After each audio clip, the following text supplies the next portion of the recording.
Linda for putting together an outstanding packet with a lot of information. So I will turn it over to both of you to get us started. Okay, so the committee will be starting out considering the Children, Youth, and Family Services area in Health and Human Services this morning. For fiscal year 20, the executive is recommending $84,997,795 for the service area. The programs in that area are listed in the table on top of page 2 of your packet.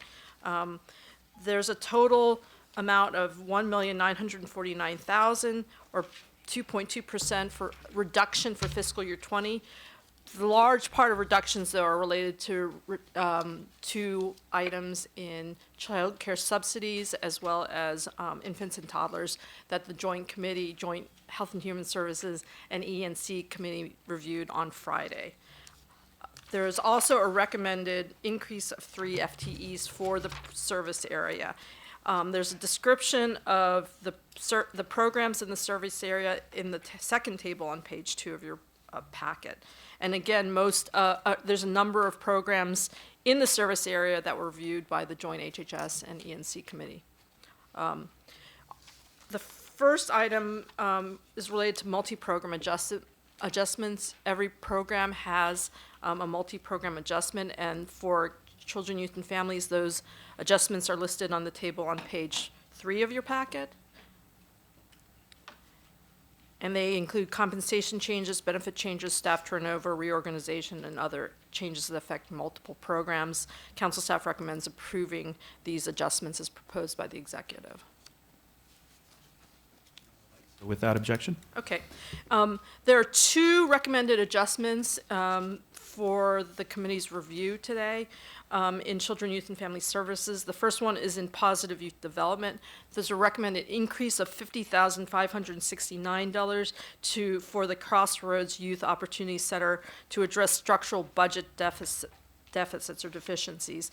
Council staff understands that the department has been covering portions of lease costs for the Crossroads YOC when Prince George's County had backed out of its contribution. And so they've been absorbing that amount for a while. And this funding makes the cost up for the department.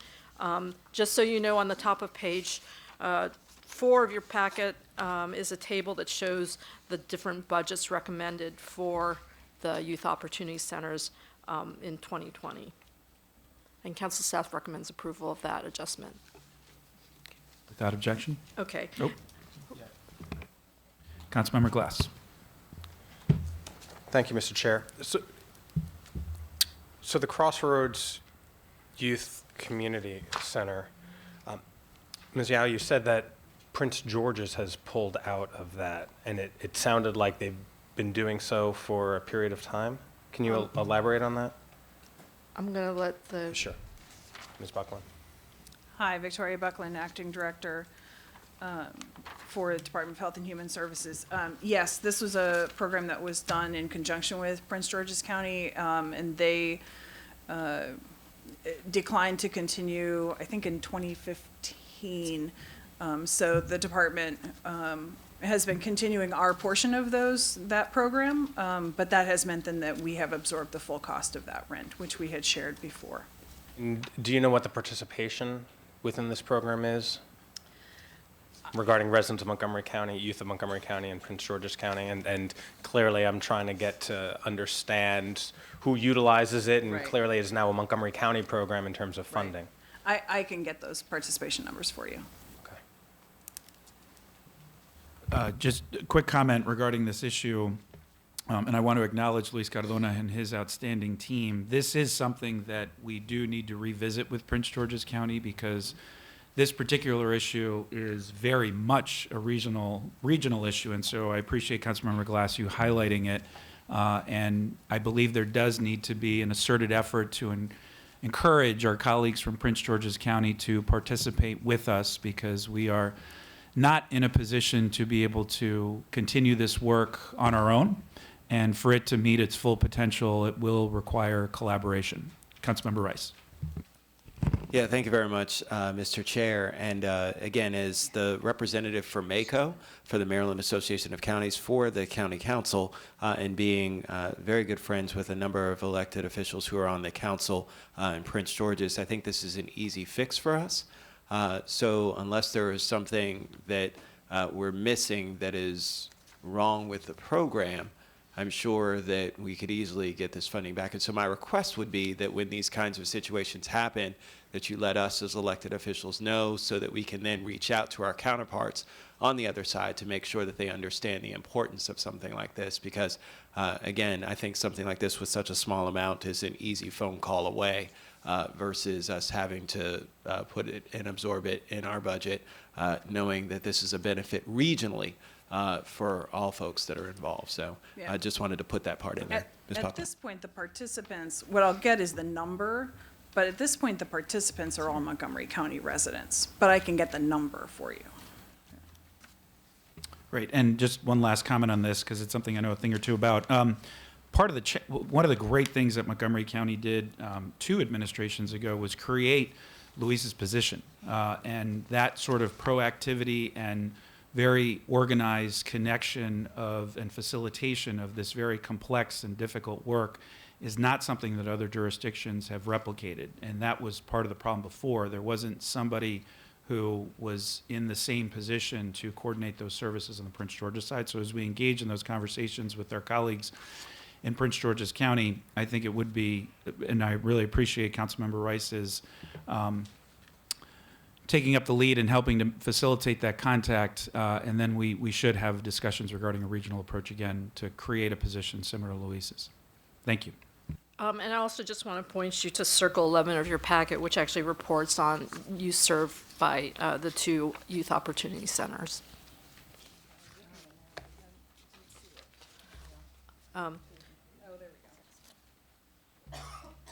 Okay, so moving on, the next adjustment is related to the Pregnant Women and Children's Maryland Kids Grant Funds. $535,893 is proposed to be added in enhanced funding. The county received increased supplementals for in the amounts of $535,000 and $41,000 in fiscal year 19. The supplemental funding supported Medicaid managed care organizations with enrollment assistance, determining Medicaid eligibility for inmates at the Montgomery County Correctional Facility and the Pre-Release Center, and conducting outreach and enrollment events in the county. Council staff recommends approval of this item. Okay. Without objection? Okay. One other issue that council staff has briefed for the committee is the Treehouse Child Advocacy Center, which HHS committee has been looking at for a number of years. The county executive is recommending $587,218 for the Treehouse contract. It's an increase of about $31,000 over the fiscal year 19 contracted amount. As you know, the Treehouse is a private-public partnership that provides a single location for Montgomery County children who are sexually or physically abused.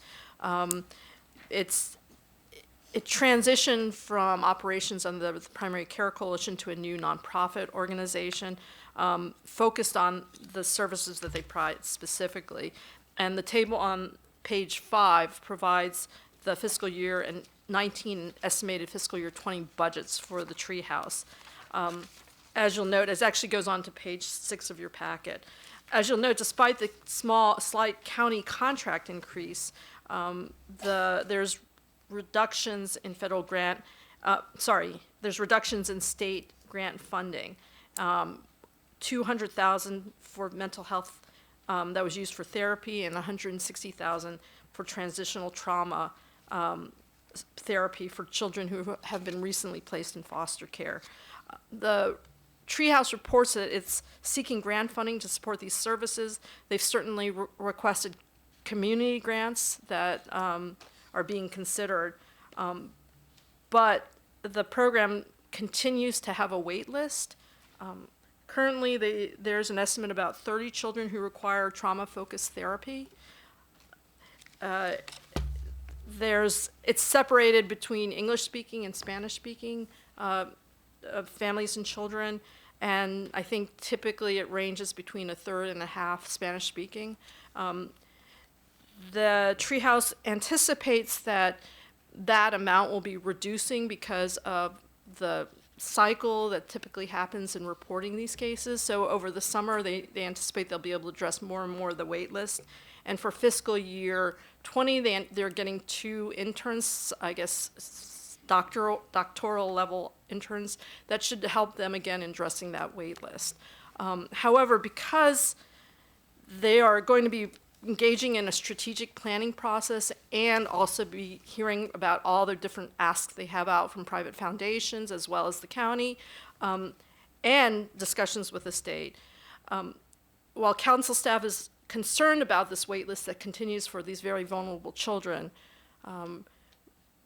council staff recommends that the HHS committee approve the recommended contract amount as is, but schedule a session in the fall to discuss and hear about the strategic plan that the Treehouse finalizes, and then hear about waitlist information and staffing at that point in time. The committee will be in a better place to assess kind of what the budget is and what's missing, and at that point in time, if there is a need, the committee and the council can then consider supplemental or special appropriation for therapeutic services for the Treehouse. Thank you, Ms. Yao. I had the opportunity to visit the Treehouse last month and was just blown away by the really remarkable coordination of services that are undeniably serving our most vulnerable population that I've observed so far in the county. So I agree with the recommendation. I would add something to add to the agenda when we meet in the fall, and that is their physical location. There, of course, is extreme confidentiality issues with their work, and because they are so effective in their work, there are many students, as evidenced by the waiting list, who are wanting to participate but have to be in public halls to go to different rooms as they go through the various systems. And the trauma that obviously they've already gone through, but then have to, and the Treehouse does such an amazing job of minimizing it, having to go through that again. But location is something we're going to need to take a look at as well. Okay, without objection. And the 2 other items that council staff has in the, actually there's a couple others. There's some updates on the Safe Space program in terms of kind of the sites that are up and running. There's 3 sites at Wheaton, Montgomery Village, and Germantown. The site in East County will open once staff is hired. The department is still recruiting 5 safe space staff. So, you know, it's taken some time for that to happen. And there's also just an update on the amounts that are recommended and have been appropriated in fiscal year 19 and fiscal year 20 for the budgets for gang violence and youth development contracts supported in the Positive Youth Development Program. So we just want to make sure, put that, just so you know how that is going. Councilmember Rice. Thank you. I'd like to ask Mr. Cardona to please come up to the dais. I'd like to ask him a couple questions about safe space and also about gang prevention.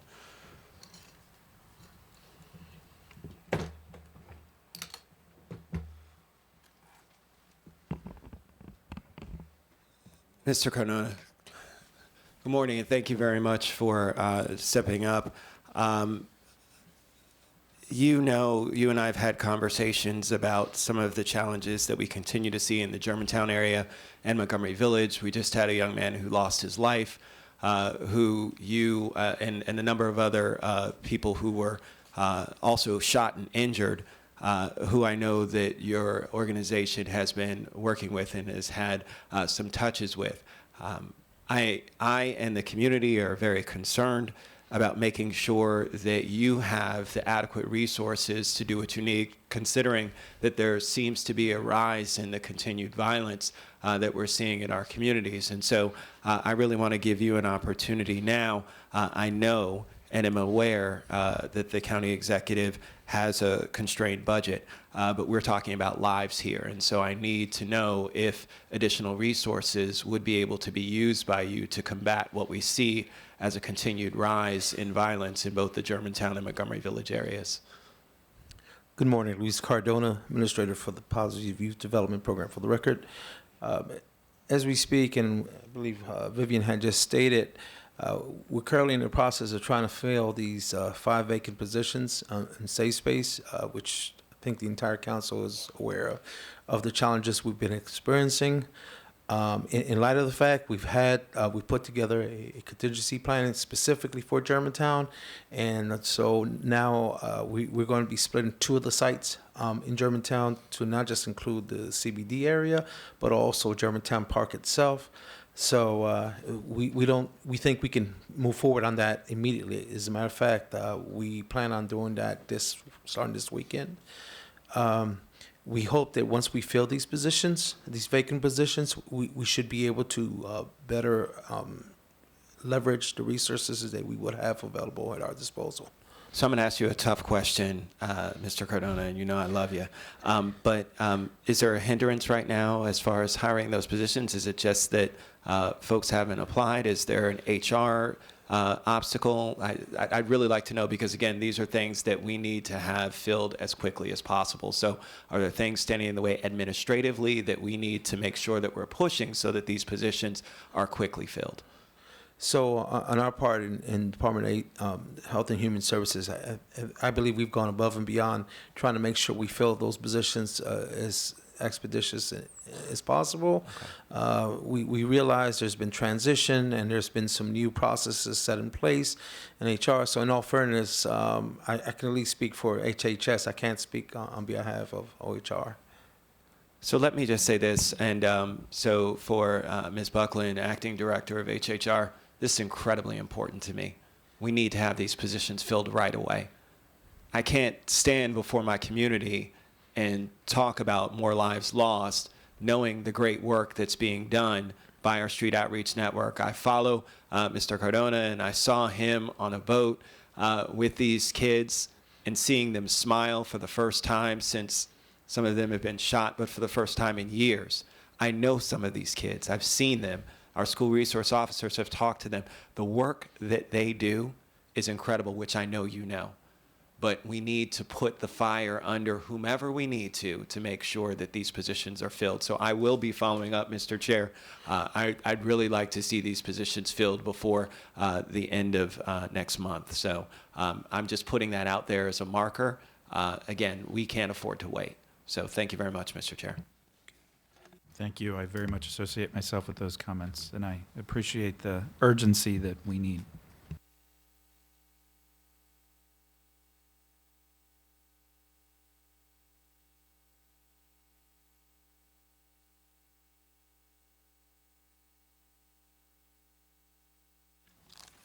The next issue is on page 8 of your packet, and this is actually from Services to End and Prevent Homelessness, and this is about the Youth Drop-In Center. Councilmember Glass, who's the lead on homelessness, and I had spoken, and he felt that this should, since the executive's recommendation now is to integrate this with the re-engagement center, it would be more appropriate to have the discussion now and to hear from the department about what their plans are. I would just say that while it says delay implementation in the line in the budget, this actually eliminates this particular funding that was in Services to End and Prevent Homelessness, because it is going to be integrated with the re-engagement center, which is funded through different sources. So with that, I'd let the department and the Collaboration Council tell you about their plans. Before I turn that over to my colleagues here, I will note that the department actually has been seeking some state funding for some of this. So that's not, that doesn't mean that our involvement in this is gone. That's not at all what this means. So I'll let Joanne, you want to start, or? Good morning, Joanne Barnes, Chief of Children, Youth and Family Services for HHS. I'd like to start by saying we've been paying a lot of attention to what's happening with our youth in the county that are disengaged, which means they're not involved in education or in pursuit of employment. And our goal has been to put together a systemic approach that will provide services for them and get them back on the appropriate track. Having said that, we've been working with our colleagues in Services to End and Prevent Homelessness as we plan for the work that we will do. And we are aware that and have incorporated their efforts into some of the work we're doing to actually reach out to youth and find out from their authentic voice what their needs are. So having said that, I think I'll stop here and turn it over to Elijah Wheeler from Collaboration Council to talk about what they're doing, because we are closely following the work and trying to align ourselves with the work that they're doing. Good morning. Elijah Wheeler, Deputy Executive Director, Collaboration Council. Roughly 5 years ago, Councilmember Rice and I had a conversation around disconnected youth in the county, the number of young people who are 16 to 24 who aren't working nor in school at the time. For us, at the Collaboration Council, we're able to access funds through the Governor's Office of Children. When Governor Hogan was elected, he came in and stated that disconnected youth would be one of his priority areas underneath that office. Collaboration Council then took that as an opportunity to reach out to the Governor's Office of Children and to pull down funds from the state to create a re-engagement center for 16 to 24 age youth who aren't working and not in school. Our partnership with HHS has been a really strong one. We've been trying to work together to integrate a lot of the services that they talked about integrating through their youth homeless drop-in center into the re-engagement center. Certainly not all homeless youth are disconnected, but a great majority of them are. So we felt that it would be more than appropriate for us to be able to step in and help out where we could by integrating a lot of those youth drop-in services at the re-engagement center. When you look at a lot of the stats, what you'll see is there's a disparate amount of youth in the 29 corridor all the way down to University Boulevard and kind of around. So with the work that HHS was also doing with JRU in the East County Opportunity Zone, we felt that it was more than appropriate to locate a re-engagement center right over off of 29. Right now we're looking at Tech Road. We're going back and forth with our realtor around one specific location, but we're hoping to have something up and running in the next few months here if possible. And so I did include in the packet a little bit of information. HHS and the Collaboration Council have looked at a couple other programs, and when we had a discussion specifically, they talked about the door in New York City. So I included a little bit of information about that. It does have a very wide range of services, both targeting the population that I think was the main discussion last year for the Youth Drop-In Center, but also the wider range of disengaged youth. So in that sense, there are models that do all of it together. I'm recommending that you approve the recommendation from the county executive and let this move forward. But what I would say is what we should do is to make sure as they get experience and understand where the youth are coming from. Last year we had discussions particularly around homeless youth and LGBTQ youth that we thought, might be moving between sort of the Silver Spring area and services in DC, because there were some services in DC that we don't have in Montgomery County. And so if we can keep assessing that to see if they're accessing the site where it's located, or if we need to do outreach in other areas. I did note that some of these programs like the Door actually then have specific outreach programs to go to other areas of New York City, in this case, where they know that youth are, to try to bring them into the center. So I think it's appropriate to move forward this way. We just need to make sure that as it moves forward, we're still assessing the group of people that we were discussing when the Youth Drop-In Center for Homeless Youth first came up. Thank you. Councilmember Glass has light on. Thank you. And thank you all for providing what I think is solid background as to how we've gotten to this point in time from 5 years ago, conversations that have had taken place, and initiatives that have been led by our predecessors here on the county council and former county executive as well. And what that shows us is that this project has evolved, the concept has evolved, and while there were a number of different initiatives, all working to improve the lives of youth in our county through funding and other means.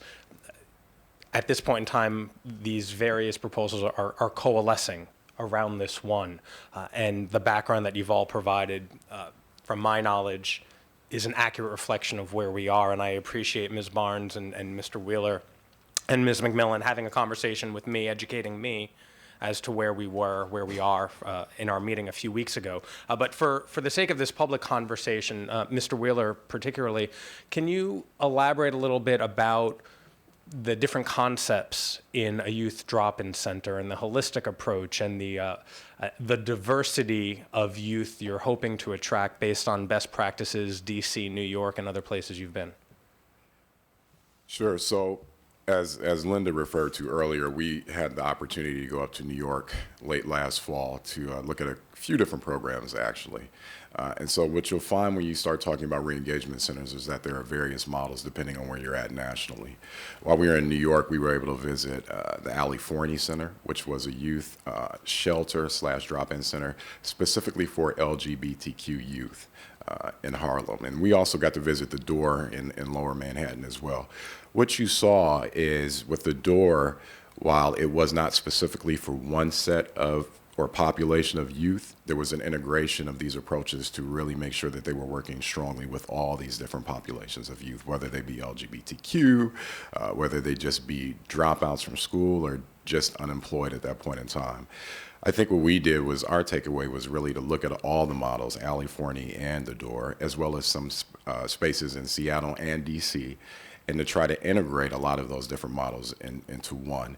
And I think that what's going to be really important is that we're intentional in the work that we do, specifically with the LGBTQ youth population. Disproportionately, that also happens to be a population of Black women or girls who identify as LGBTQ here in Montgomery County, and ensure that the providers that we're working with, LAYC, Identity, Lead for Life, have staff that are properly trained and working with these populations, but not only trained and working with these populations, but also properly reflect the populations that they're working with, which I think is one of the key and most integral parts of this, is that you can have staff that are really well trained, but if they don't look like the demographic that they're serving, then it's really hard to do that outreach in many cases. So I think that that's going to be our approach. I think that there's going to be a big learning curve because this is going to be the first of its kind here in Montgomery County. But I'm quite comfortable and sure and confident that we'll be able to approach this in the right way. Your focus on staff that reflect the diversity of youth, I think, is a really important one. And while there are members of the community who would hope for different centers for each individual population, I'm not quite sure that is feasible. I'll say I'm comfortable moving forward with this recommendation and the executive's budget because I believe in the vision that you've just espoused. And I want to continue working with you, and I know that you are in lease negotiations, and please keep me posted. And as this moves further down the line, as you're starting to hire that diverse staff to reflect, again, the diversity of youth that we hope to serve, let me be an additional resource to you. Thank you. Councilmember Rice. Well, I want to thank Councilmember Glass, who's hit the ground running on this issue and really has been a passionate advocate in making sure that we get things done. I also want to thank you, Mr. Wheeler. You know, it's interesting. I was out in San Francisco last year and had visited the Larkin center that's out there that does some innovative work as well. And I was with the Young Elected Leaders group that was there. And we were touring this facility, and everyone knows that the storied challenges that San Francisco's had with its homeless population and how it continues to outreach. And they've done some great work with their LGBTQIA community that's there as well. And so it's really terrific to see. And so I encourage us to watch that. I don't have much to add beyond what Councilmember Glass said, but this. As soon as we're ready, we need to be ready.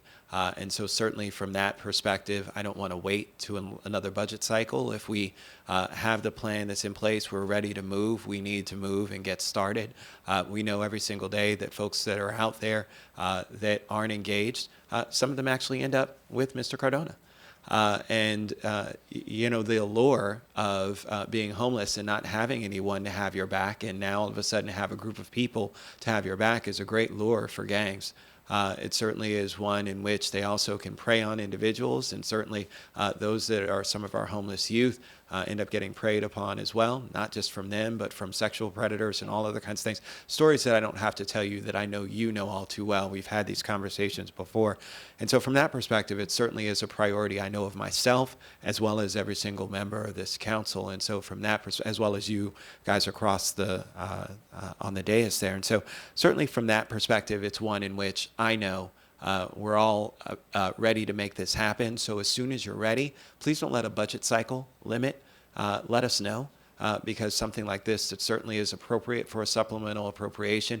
I am tired of us waiting for good things to move forward to meet the needs and fit the mold of where our budget is. We need to be doing things every single day to step up to make sure that our community is protecting all of its residents. And this is the plan that you guys should be very proud of, that have been really laying the groundwork for, that I'm incredibly passionate about. Let's moving forward. So I thank you for your great work and look forward to working with you and making this come to fruition. Thank you, Mr. Chair.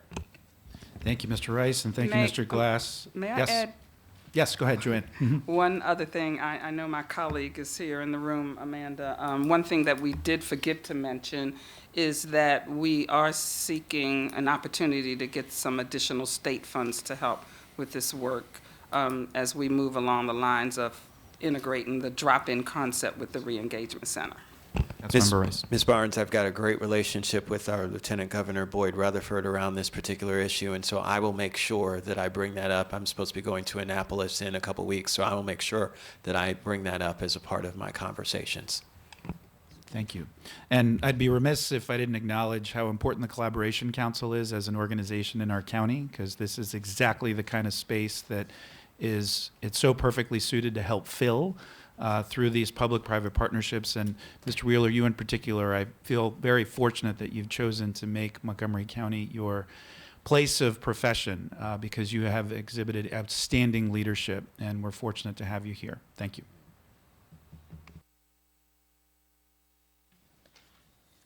So that concludes the first packet.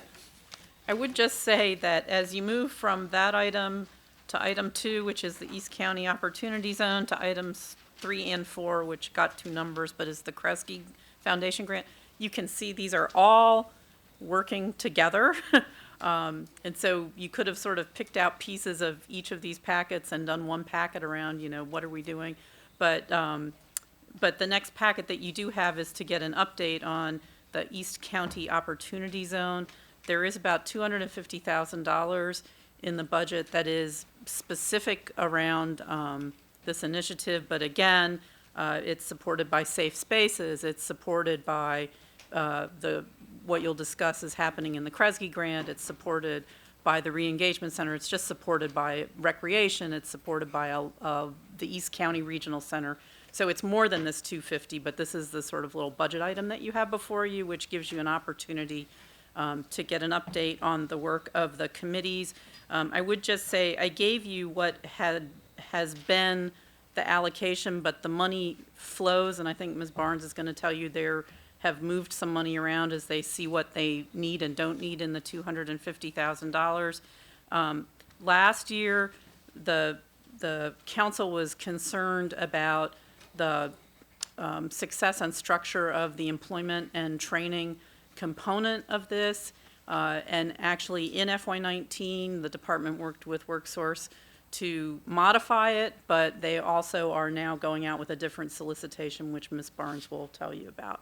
And I think with that, I just turn it over to the department to give you an update. Thank you. So we have been actively working in East County. I'm really excited about the work that we're doing there, and I think that As we continue through the sessions this morning, you'll hear a little bit more about our Kresge grant, which impacts the work in East County as well. But since we've been in East County, we've had a care coordinator on site. That care coordinator has seen over 453 individuals in East County, helping to connect them to one-time services as well as some ongoing client case management. We are primarily serving families in the zip codes of 20866, 20901, and 20904. Our race and ethnicity profile is 67% African American or Black, 13% white, 10% Hispanic, 6% Asian, and 4% other or multiracial. The majority of the families that we serve are primarily female-led households, although we are seeing an increase in single adult males requesting assistance. The most requests for services that we've seen are requests for assistance with eviction prevention, utility disconnects, food and nutrition assistance, and assistance with employment, income supports, and financial management. To that regard, we do have a contract currently with Worksession Montgomery to provide services in East County. We are in the process of doing a new solicitation for that service. We've had the pre-bid conference, and I believe the announcement is just closed. And we will be looking to select a vendor to continue that work in East County. As we've talked with the Regional Service Center Manager, Jeru Bondi, he has impressed upon us how important the employment aspect is in East County and how important it is to make sure that the opportunities that are coming to East County are available for the residents that live in East County. So that's part of our goal as we move forward in our work. Because of the increase in the rates in child care subsidy, we had set a pot of money aside to do child care assistance for people who were having barriers as they sought work. We've seen less of that money used for child care because the child care subsidy rates at the state level went up. So we did take an effort and move that money to do some outreach, and we contracted with Lead for Life to do outreach for us in East County. The goal of that outreach was to identify, along with work that they're also doing for Collaboration Council, to identify young people who need to be tracked into the employment track, or work with them to either return them to school or to provide alternatives and connect them to those alternatives for a more vocational pathway. So we are pleased with the work that's coming out of that contract and intend to continue to do that, particularly as we move closer to the re-engagement center opening. We want to make sure that we've done the best we could to identify the young people that need to take advantage of those services. I think that's the work in East County is primarily done by a combination of county agencies and nonprofits. We don't have a lot of money in that project, but we're, I think, using it the best possible way to get the biggest bang for our dollars. And we've divided into 4 committee groups that are typically co-led. One is on parent and youth engagement, one is on health and wellness outcomes, the other is on engaging the faith community, and the 4th one is around employment. So to that degree, we are moving forward to do as much as we can. We've got a big family event this weekend on May 3rd. We also have the Faith Engagement Work Group has an event scheduled for June 12th that will involve many of the faith organizations in that area. So we're excited. I think we've got a lot more to do. Again, I don't want to take away from what we'll talk about with the Kresge Foundation, but I think that's even going to enhance what we're doing there. Thank you. Thank you. Councilmember Rice.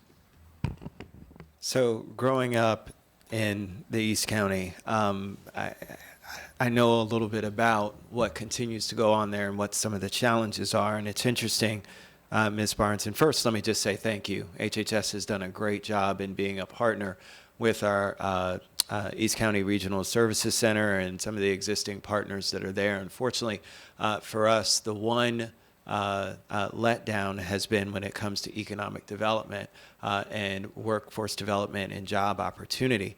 And we see that across the spectrum, as you've said. I've continued to hear it from folks who I still know live in the area, and especially amongst young people. It's one of the conversations I had, and I'll always continue to remind people when we had the conversation around the minimum wage. And my concerns around young people and their ability to attain jobs. And what we're seeing is that disconnect still exists, especially in areas like the East County where there's not a lot of economic development. And without that economic development, there's no job growth. And without job growth, then you can't afford to stay in your home. You can't afford to pay the utilities and food costs and everything that continues to rise while your wages stay stagnant, or if you have wages at all. And so then you turn to a life of trying to get things by other means, which means getting involved in gangs and other kinds of risky activities. And so it certainly is one in which it starts and stops with people having job opportunities. And so that's the most important thing for us right now.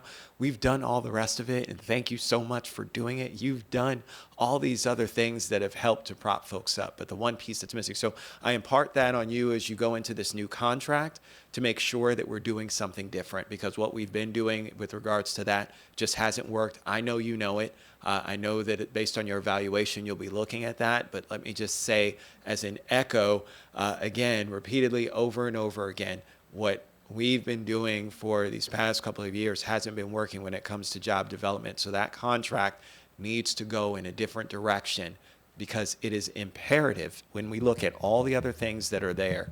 It is going to be incredibly important for us to make sure that we're making that change. And so I really just want to also take an opportunity to thank Mr. Bande, who continues to work incredibly hard and be innovative in his approaches, working with Department of Recreation when it came to the boot camp that I was just at, the fashion boot camp.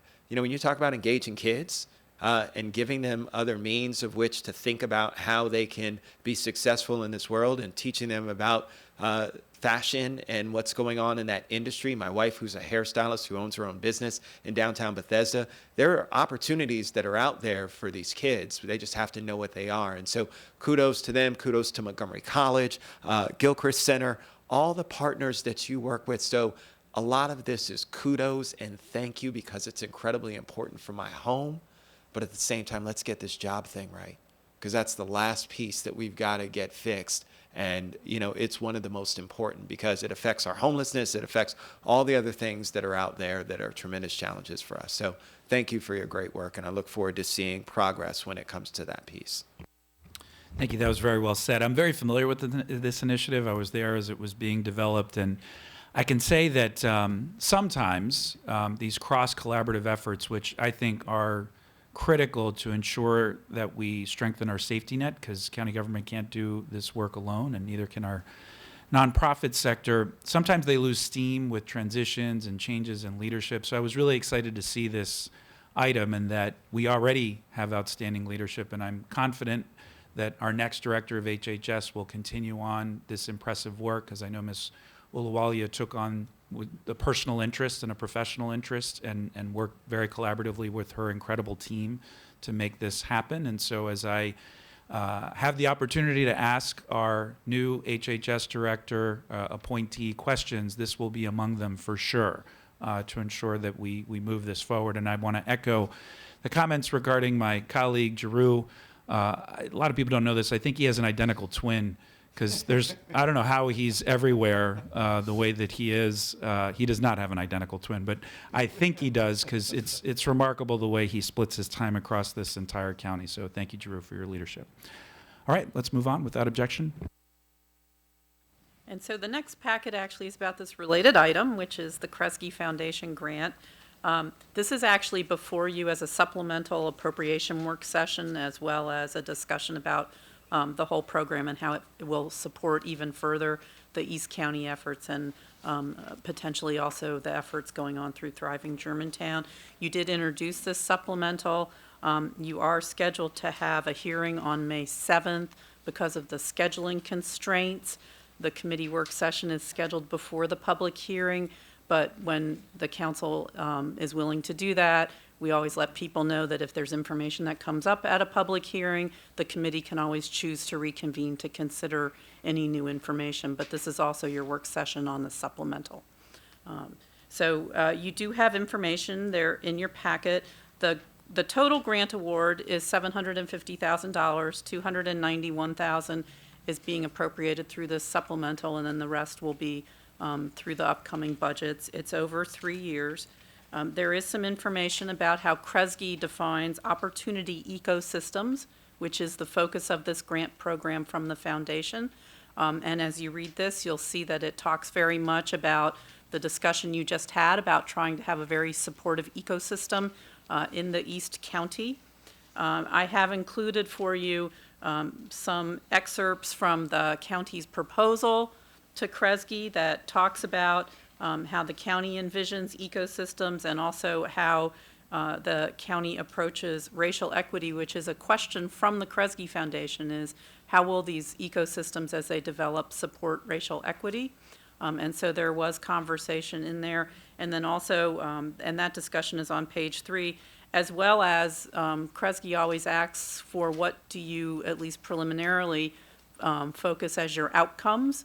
And so the outcomes that were in the letter sent to Kresge are included in your packet. And there are 3 reports that the county will need to provide back to the foundation. And the first one is the end of August of this year. I'm going to let Ms. Barnes tell you about this opportunity that the county has and how it's moving forward and how the funding will be used. And then we can talk about your recommendations. I'm actually going to start briefly to note that we have a number of different efforts underway that really, really work together, and we've been very fortunate to have a whole confluence of programs and opportunities that come together.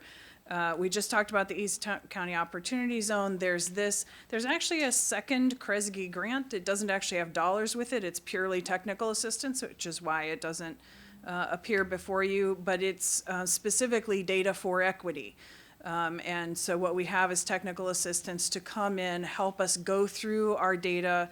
Not only here, there's a special focus on East County, but it also then work that we can leverage across HHS to look at a whole variety of things that we do. And so we have these various things that are coming together, in my opinion, just very fortuitously, that build on each other and allow us to deepen the work that we've already started in East County, but do some other really interesting things. So I'm going to let Joanne shine talking about the particular work under this grant, but I wanted to note that there is some other stuff, in particular that data for equity technical assistance, also through Kresge, that fits in with this larger picture.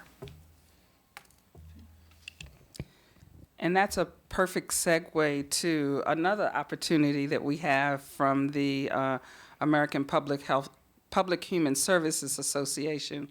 We also received a technical assistance grant that is working with us in the ecosystem area. So we are excited about the opportunity that have come forward to make sure we do good work there, that it's measurable, and that when this grant is over, we're able to report on some positive outcomes. So I just briefly, I don't want to insult you by going through, I've been trying to put together in my mind a PowerPoint that sort of helps me talk to the average person about how the work in East County and the work with the Kresge Foundation come together. I can't do that without giving accolades to the work that Thriving Germantown is doing as well. In our proposal to the Kresge Foundation, we focused on East County and Germantown as two areas where we saw prime opportunity to create ecosystems. So we put forward a proposal that would create some common goals, and I think we did a good job of that. The common goals that we've identified for the ecosystem is that it have an equity framework, that it focus on better coordination of services in the community, that we focus on improving community engagement, increasing the skills of the community members that we work with, and that we work on improving our customer service in the work that we do there. When we looked at Thriving Germantown and the goals that we put forward for East County, there was such an overlap. So I haven't quite gotten to the point where I can do an interactive Venn diagram that shows how they overlap. But rest assured, there are some commonalities that we want to achieve between those two communities that hopefully, if we're successful, we can begin to look around the county and see what other communities we might want to focus on for ecosystem work, to create a stronger network of services, to create residents that have access to what they need to increase their journey towards self-sufficiency. That's part of our goal in both of these communities. So with the Kresge Foundation funds, we look closely at East County and Thriving Germantown, knowing that we had similar goals. We saw some marked differences between the two communities. We decided not to split the money in half and do half in East County and half in Germantown, because Germantown was already so much further along with the resources that they have. So in consultation with Crystal Townsend and Kylie McLeaf from Family Services, we decided in addition to the systems work that we're doing to create the system level ecosystem, that we want to focus on some individual work in East County that includes creation of 2 opportunity coaches that will work with a limited number of families to do a deep dive into creating and following through, walking side by side with them on a self-sufficiency plan. We have laid out what we think the appropriate number of contacts will be so that we don't overwhelm the 2 workers that we will bring on board, but at the same time, they're able to give the support to the families that they work with. We're also bringing in a project lead in East County. And so we're hoping to mirror some of the successes that we're seeing in Germantown by not only working in the community with the nonprofit providers and community leaders, but also on the ground working with individual families to make sure that they're able to achieve the successes that they so deserve. So I will stop there. Again, I'm trying to hold in my excitement. We have 1 opportunity coach hired. I think we're looking at a prospective 2nd coach, and we're waiting for the project manager to take the supervisor of those coaches to accept the job offer so we can get them into the appropriate trainings so they're best prepared to help the families. Thank you. Councilmember Glass? Thank you. Ms. Barnes, thank you for that background. And you had used the term a Venn diagram to try and conceptualize the work that will be done in East County and Germantown. I'm curious about a different Venn diagram, the Venn diagram for the nearly $300,000 allocated for this program and the $250,000 that we just approved as a committee for the East County Opportunity Zone. How will those work together?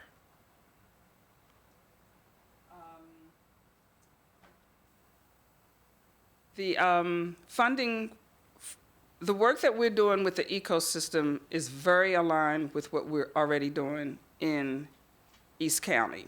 When we pull together the East County Steering Committee, it consists of not only those co-chairs of those 4 committees that are working in the community, but also of nonprofit partners, and it includes the Health and Human Services staff that we're bringing on board to work with the family. So it is very much aligned.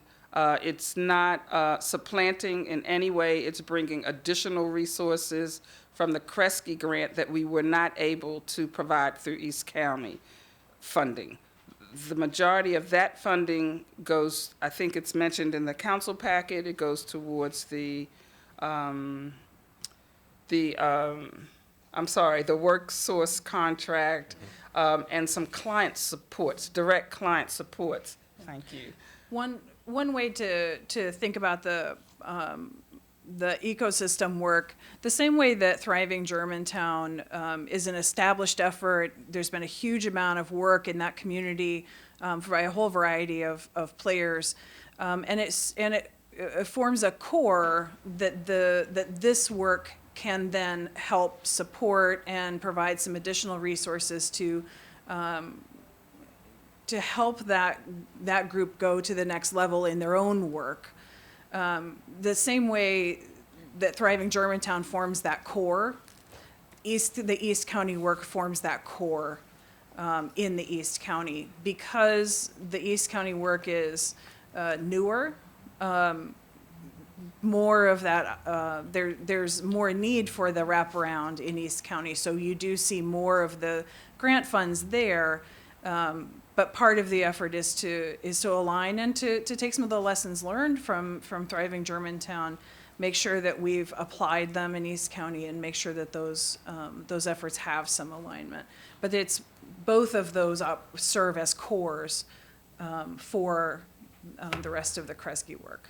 And I appreciate that. My broader point being, which you've acknowledged, is that while they're two separate funding items, I wanted to make sure that you are thinking of them as the same, or at least co-working together. Yeah. Absolutely. Highly related. Yeah. Thank you. I would also add one final point. On the systems level, we are working closely with the team in Thriving Germantown to make sure that we identify common measures and that we use similar processes to collect data so that we are able to do good comparisons between the work in both communities. Councilmember Rice.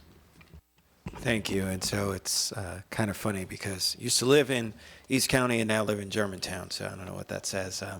But when it comes to Thriving Germantown, it's important to note the distinction, though, that Thriving Germantown was built around an elementary school around Daly Elementary, versus when it comes to East County, you're actually looking at a regional approach towards some of these things. So much larger in terms of what the responsibility is. So reflecting that, understanding that you're going to need more resources to address holistically what we're looking to do from a regional standpoint. So I certainly get and understand all of that and support that and think that that's an important distinction. Let me just say that how happy I am about Kresge acknowledging and understanding the need for us to focus on racial equity, and kudos to you for going after this grant and really making sure that we embrace and understand that these are things that are limiting factors in our communities. Without race equity, we know that we'll continue to have the challenges we do. I did just want to highlight one of the things that you had talked about, because I think it's incredibly important, which is the outreach. And community outreach. And so I know you've got a great relationship with our regional service centers and our regional service center director, but it's one in which I think a long time ago, and it's not your fault, but we in the midst of our budget actually took away staffing from our regional service centers. And it's been a tremendous challenge for all of our regional service centers and their directors, and we've never built that back up. We've built back a number of things in a lot of other areas, but that's not one. And when I look at Germantown, and I look at Kathy Matthews, who's the director of the Regional Services Center there, who knows everyone and everything just as well, if not better than I do. And then when I look at Jay Rue, who knows East County, I grew up there for 30 some odd years. I was there, and he knows, ins and outs. They need, to have someone that's able to. So I hope that that person that you're adding on is working in conjunction with them and being led in the right directions when it comes to how best to outreach, because they know. I promise you they know, and I know they know, but I just want to make sure that it's on the record so that, we can ensure that addition is there, but that co-working happens because it's incredibly important. I see the great work that continues to be done, and I know that you'll be able to do even better things as a result of this additional funding. So thank you for that. Our chair stepped away, so I guess I'll step in. Linda, go ahead. So I just wanted to say that my recommendation is to approve the funding as recommended, but I think that if you wanted to come back in the fall with the new director and talk about the strategy, see the outcome from the first report, and also have a discussion about the outcome of the solicitation for the workforce services, because I think you've all just touched on it, right? So we're going to have these people who now can work in a deep dive with these families, but if the programs aren't responsive enough to what those families need, then we're not really going to be able to move forward. So it is just so intertwined in how all of the approaches work together to provide the flexible services that I think are needed in the East County. And I think, like I say, even though this year there were adjustments made in the employment and training, when we started, what was realized was the sort of WIOA framework was not flexible enough for the folks that needed to be served in the East County because they weren't employment ready. And so that's why it's so important to really have the employment and training piece structured in such a way that it's flexible, and then so that these coordinators, when they do these deep dives with people, if they need that support, it's able to respond to them. So I would just suggest coming back in the fall after you have some of those pieces in place and the director is named, and you can have that kind of strategic discussion. Thank you. I agree. All right.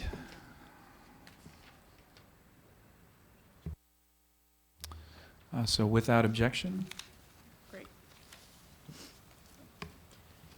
And then with the committee's recommendation, we would expect to schedule the action on the supplemental immediately following the public hearing. terrific. Thank you, Ms. McClellan. The next packet that you have before you is Aging and Disability Services.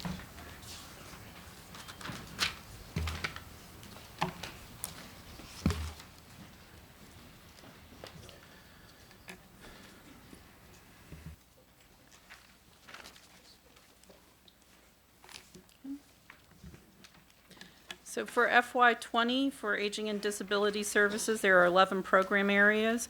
The county is recommending, the county executive is recommending total funding of about $52.7 million. Starting on pages 2 and going into page 3, there is an overview of the expenditures by program as well as a description of each program area and the FTEs associated with that. And then beginning on page 4 are the specified changes in the budget that we can begin to work through unless there are any overview questions. So this is starting in page 4 of the memo. In the first program area, which is the Chief of Aging and Disability Services, there are only multi-program adjustments, which I recommend approval for. This is also the case for the Aging and Disability Resources Unit. The next area is in home and community-based Medicaid waiver services, and the first item is to adjust the budget for the Community First Choice Nurse Monitoring Program to address a structural deficit, and it's $483,918.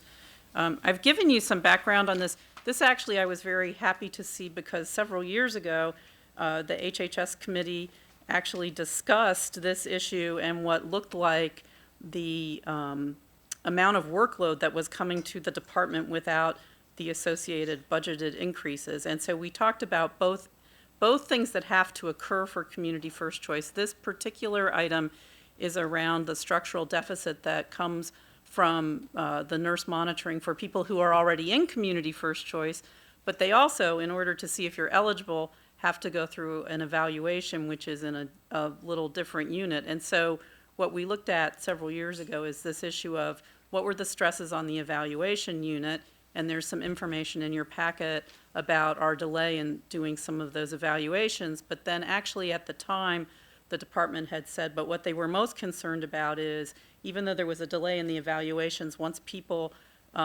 were eligible and moved into the program, that the pressure would really be felt on these nurse monitoring contracts. And so there is information in your packet about the growth in the number of enrollees and also the budget expenses that the department has had to manage over the past couple of years. And so in this budget, the executive is working to fill that structural deficit. And so I think I would let the department give you some comment on this item, but I do think this is an important place to try to right the ship a little bit within the department's budget. Ms. Buckland. I'll go ahead and let Odile speak to the programmatic side, but certainly from a budgetary standpoint, I'm very happy to see this particular hole in our budget get filled. This has been a long-standing issue for us. These are very important services and ones that we cannot walk away from, nor would we want to. And so having this here in this budget has been very nice for us to see. Good morning, council members. Odile Brunetto, I'm acting chief for Aging and Disability Services with HHS. So this program is a Medicaid program, and it serves eligible persons who need long-term care support in the community rather than moving into a nursing home. And this program has three components. It starts with an assessment, an evaluation by one of our nurses in the person's home. And then the assessment is sent for approval to the state. The state approves or not, or modifies it. And that generates a Medicaid-funded budget for the person to receive services in the community. And the services are monitored by a nurse monitor. So I know it's a little bit complicated to remember all of this. So in the various parts of the program, obviously we have different pressure points. So with the additional funding for the nurse monitoring, that is going to be able for us to continue to serve our growing population. And we do that in partnership right now with 5 contract agencies. And by the way, we're in the process of doing an RFP because this is the time to do that. As far as the initial evaluation for our nurses, they also do that once a year to reevaluate because obviously of medical changes. And right now we are experiencing a backlog because we have had 2 nurses retiring, and we also have had 1 nurse on extended medical leave. So we have collaborated with our state partners, with the Maryland Department of Health, and they do have a contract. The state has a contract with a medical staffing agency. And so when we are not able to do the work ourselves, we turn to the state, and they, through that contract, they assist us so that folks can get the evaluation they want. We have asked the state if we could cap our census in terms of how many people we can assess per year, and we are waiting for them to let us know if it's something we can do, because the program, as you can see, keeps on growing. Thank you for that update. Thank you for flagging that, Ms. McMillan. And without objection, I think we concur with the staff recommendation. The next item is on page 6, and it is to shift some counseling grant funds, and there is a explanation of this, and I would approve as recommended. I would just say that in the explanation you've received, the shift quite hasn't happened yet, but it's still expected to move it from this grant fund into a reimbursement amount. So I would recommend approval. And then the last in this program area is just multi-program adjustments. Okay, without objection. The next is assessment and continuing case management services. There is an increased cost to the senior care grant funds, and you do have an explanation related to how this helps people also who are at risk of entering nursing homes so that they can continue to live independently. And it does mention that about half of this increase will be dedicated to a new state health and wellness promotion initiative. Okay. The next is something that I've highlighted for you. There's no recommended change in the budget, but I did actually want to just highlight this for you. This is the Adult Protective Services and Public Guardianship Program, and the Commission on Aging often brings this as an issue to the council. They did in this year's testimony as well. the council in the past has tried to put an additional position here, but hasn't really been able to get it funded in the final process. This is a really critical part of what this service area does, which is to investigate cases of adult, potentially abuse and neglect of adults, sometimes financial as well as physical. And so what we've seen is that there are continuing numbers of investigations. There is continuing need in the guardianship program where the county actually needs to, when the court appoints, step in as a guardian. And so the pressure does continue to grow on this program. In the past, when we've talked about this with the department has always made clear that these are required and mandated services, and they will adjust within the department to make sure that these responsibilities are met.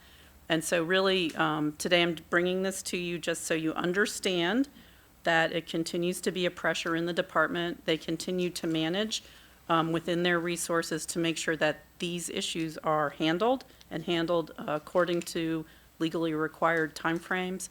But it is something that is a pressure and does sometimes require them to move staff from other areas of the service area. So I didn't know if you wanted to make a comment. Yeah, so these are services that we provide on behalf of the State Department of Human Services. As Linda noted, this is a mandated service, and so we do make adjustments inside. Aging and disability, we will pull social workers from other areas if needed to cover the additional caseload. Because this is work that is done under, that we do on behalf of DHS, we have been in active conversation with the state over funding in this area. There's a big portion of our APS that's funded under House Bill. And so the acknowledgement from the state and the additional funding from the state to have additional positions is really the right answer here. So we have been in active and continue to be in active conversation with the state precisely for this reason, because we've got increasing caseloads, and it is something that it's extremely important that we maintain our fidelity to the program and making sure that those investigations happen on time and according to the established regulations. Councilmember Rice. So, Ms. Buckland, I want to say thank you for shifting your employees. And I know that that means your employees are working harder and doing a lot more and doing all kinds of things. And I really appreciate your employees who continue to do those things. I do agree with you that this is certainly something that is a state responsibility as well. So I look forward to taking this up at our Maryland Association of Counties to be able to make sure that these are priorities. Yet again, another example of where we as elected officials can help you in advocating when it comes to those kinds of issues to make sure that we're fighting on the same track there to make these things happen. So I look forward to getting a little bit more detail, but I do think that, again, at this point, Linda, thanks for flagging this, because if not, we wouldn't have had this conversation, and now we can work together to try and ensure, because I know it's not just a Montgomery County issue, it's a statewide issue. So thank you. I couldn't agree more. This is something we're going to have to take up, particularly as our demographics shifts and the way they are shifting. This problem will not get better, and so we look forward to working with your incredible staff to address this in a holistic way. Thanks. And then there are some multi-program adjustments in this area. I would just say, as you know from looking at these, sometimes they look very large. This was over 600,000, but it has many FTEs in the area, so it isn't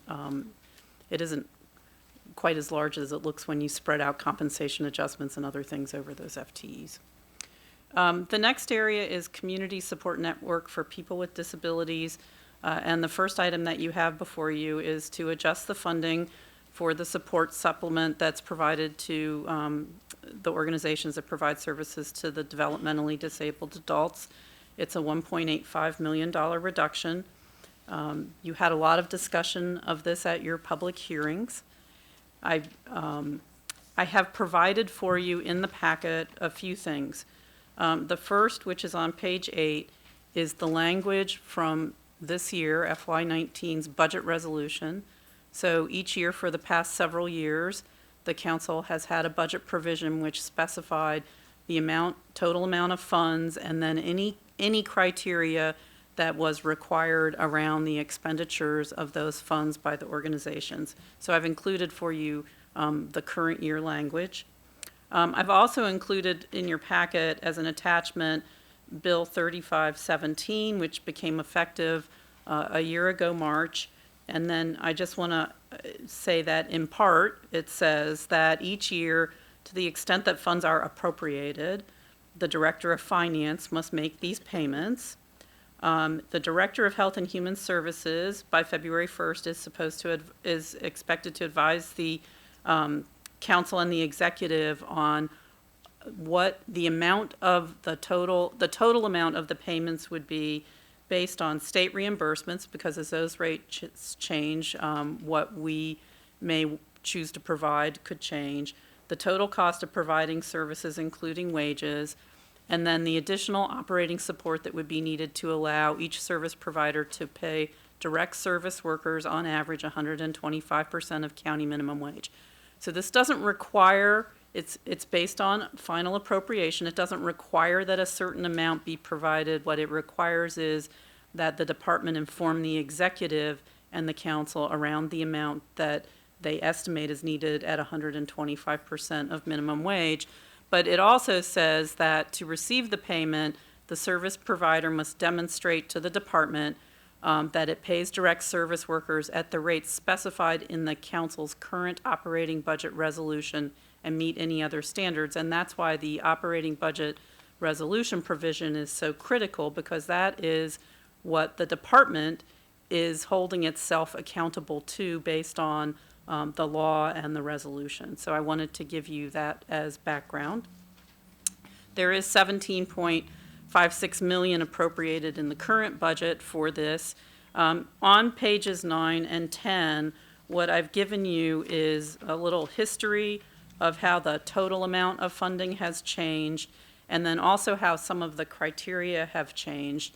So back in FY 13, the council was having a discussion about this. The HHS committee actually had discussion of this for many years, but the HHS committee was having a discussion about this, and the discussion turned to, since the advocacy had generally been around the need to support the wages of the direct service workers, the discussion led to the understanding that at the time, the payment was made to the organizations, and there was no restriction that it be directed to support the pay of direct service workers. That doesn't mean that that wasn't the flow through for many organizations, that many organizations were in fact using it to support the pay of direct service workers, but there was no requirement about that. So if an organization got the additional funding and they had found that their utility bill went up or they had to buy something new, they did not have to use it for that specific purpose. So during those discussions, the committee and the council agreed that really the focus of the funding was to make sure that it was going to support the pay of direct service workers. But the organization said they needed transition time, and so each year the council kind of put in this transition to get them to the point where they were demonstrating to the department that the funds were going to support the pay of direct service workers, but there was no specific requirement that the pay be at a certain average level. There was language saying what the expectation was, because that's how the amount of funding was calculated, but there wasn't really a requirement until this last year when there was a significant increase that was requested. And since we had been through this transition, the expectation was that the organizations would demonstrate to the department that on average, they were paying direct service workers, and there's a definition around that the organizations and the department have all agreed with, that the direct service workers would be paid on average 125% of the county minimum wage. And the on average, from council staff's understanding was, we did expect some people, entry-level people might come in maybe at 110% or 115%, some might be paid 130%, but on average, the idea was that to hire and retain quality workers, to have consistency for the people that they're serving, it needed to be a position that was paid higher than the minimum wage, because that would help to incentivize people not to move to jobs that frankly would not be so stressful. And so that was the advocacy around that, and that was the reason for the funding. And so what the executive did, what DHHS did based on this direction, was to ask for payroll information and to do an analysis and see whether the organizations were in fact paying on average 125%. Many were not, many were. I want to say that. Many were, so many were not. And so what has happened now, as you know from your hearings, is this discussion about what are the expectations around this funding. The executive's recommendation is based on, and I want to say this, for the organizations who were not meeting the standards, which were included in the contract, the county could say, we were not paying you any more this year. But everyone understood the impact that would have on current years to the organizations to say, you were expecting X amount of dollars, but you're not in compliance and we're not going to give you that. So the executive's recommendation is based on looking at what the organizations were paying and paying in FY20 based on what that average was. So there is a calculation behind the reduction, and I want to be really clear about that. And it was based on this analysis, and it was also based on not either not paying or clawing back any funds from the current year so as not to disrupt those organizations. So you've had your hearings, you've had your discussions. You know that many of the organizations did not fully understand what the requirements were for the funding, and they have asked for they've asked for restoration of the 1.8. They've actually asked for additional funding based on the same calculation, and they have asked for further discussion about what can be included in this wage. I would just like to say, as council staff, given that this discussion occurred in the context of the minimum wage, and with the exception of tipped employees, the minimum wage is the base wage, council staff understood the same way as the department that the expectation was about the base wage. It wasn't to say that if you work 50 or 55 or 60 hours a week and you average it out, that you would be at 125%. It was about the base wage. So as you know, some of the organizations have said that they assumed that overtime would be included, that bonuses would be included. Council staff, from the discussions, and I freely could say I could have misunderstood, but given that the discussion occurred around the same issue as the minimum wage, I assumed that the language was related to the base wage. So that kind of gives you a little bit of how we got to where we are. And then I do have some recommendations for you about what to do for fiscal 20. But I didn't know if you had comments, questions, or wanted to hear from the department. Do you have some light? So I'm going to, why don't we hear from the, and then we'll go on from there. Okay. I do have some charts with me. I think that it's helpful to be able to just visualize here when we talk about the analysis that the department did. What exactly does that look like? There's a variety there. There's more than you'd probably need. Just so that I feel like it's easier to digest when it's in visual form.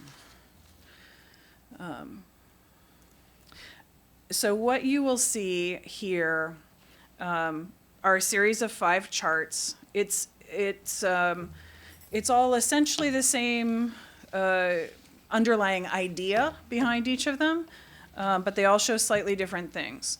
The first thing to note is that we have 32 providers that are in this space. So that's what we have here. Each provider, they're just arranged from the lowest base wage to the highest. We did a survey of wages back in September. And this is how the base wages shook out. As you look at this chart, you're going to see a box all in black in the middle with a black outline.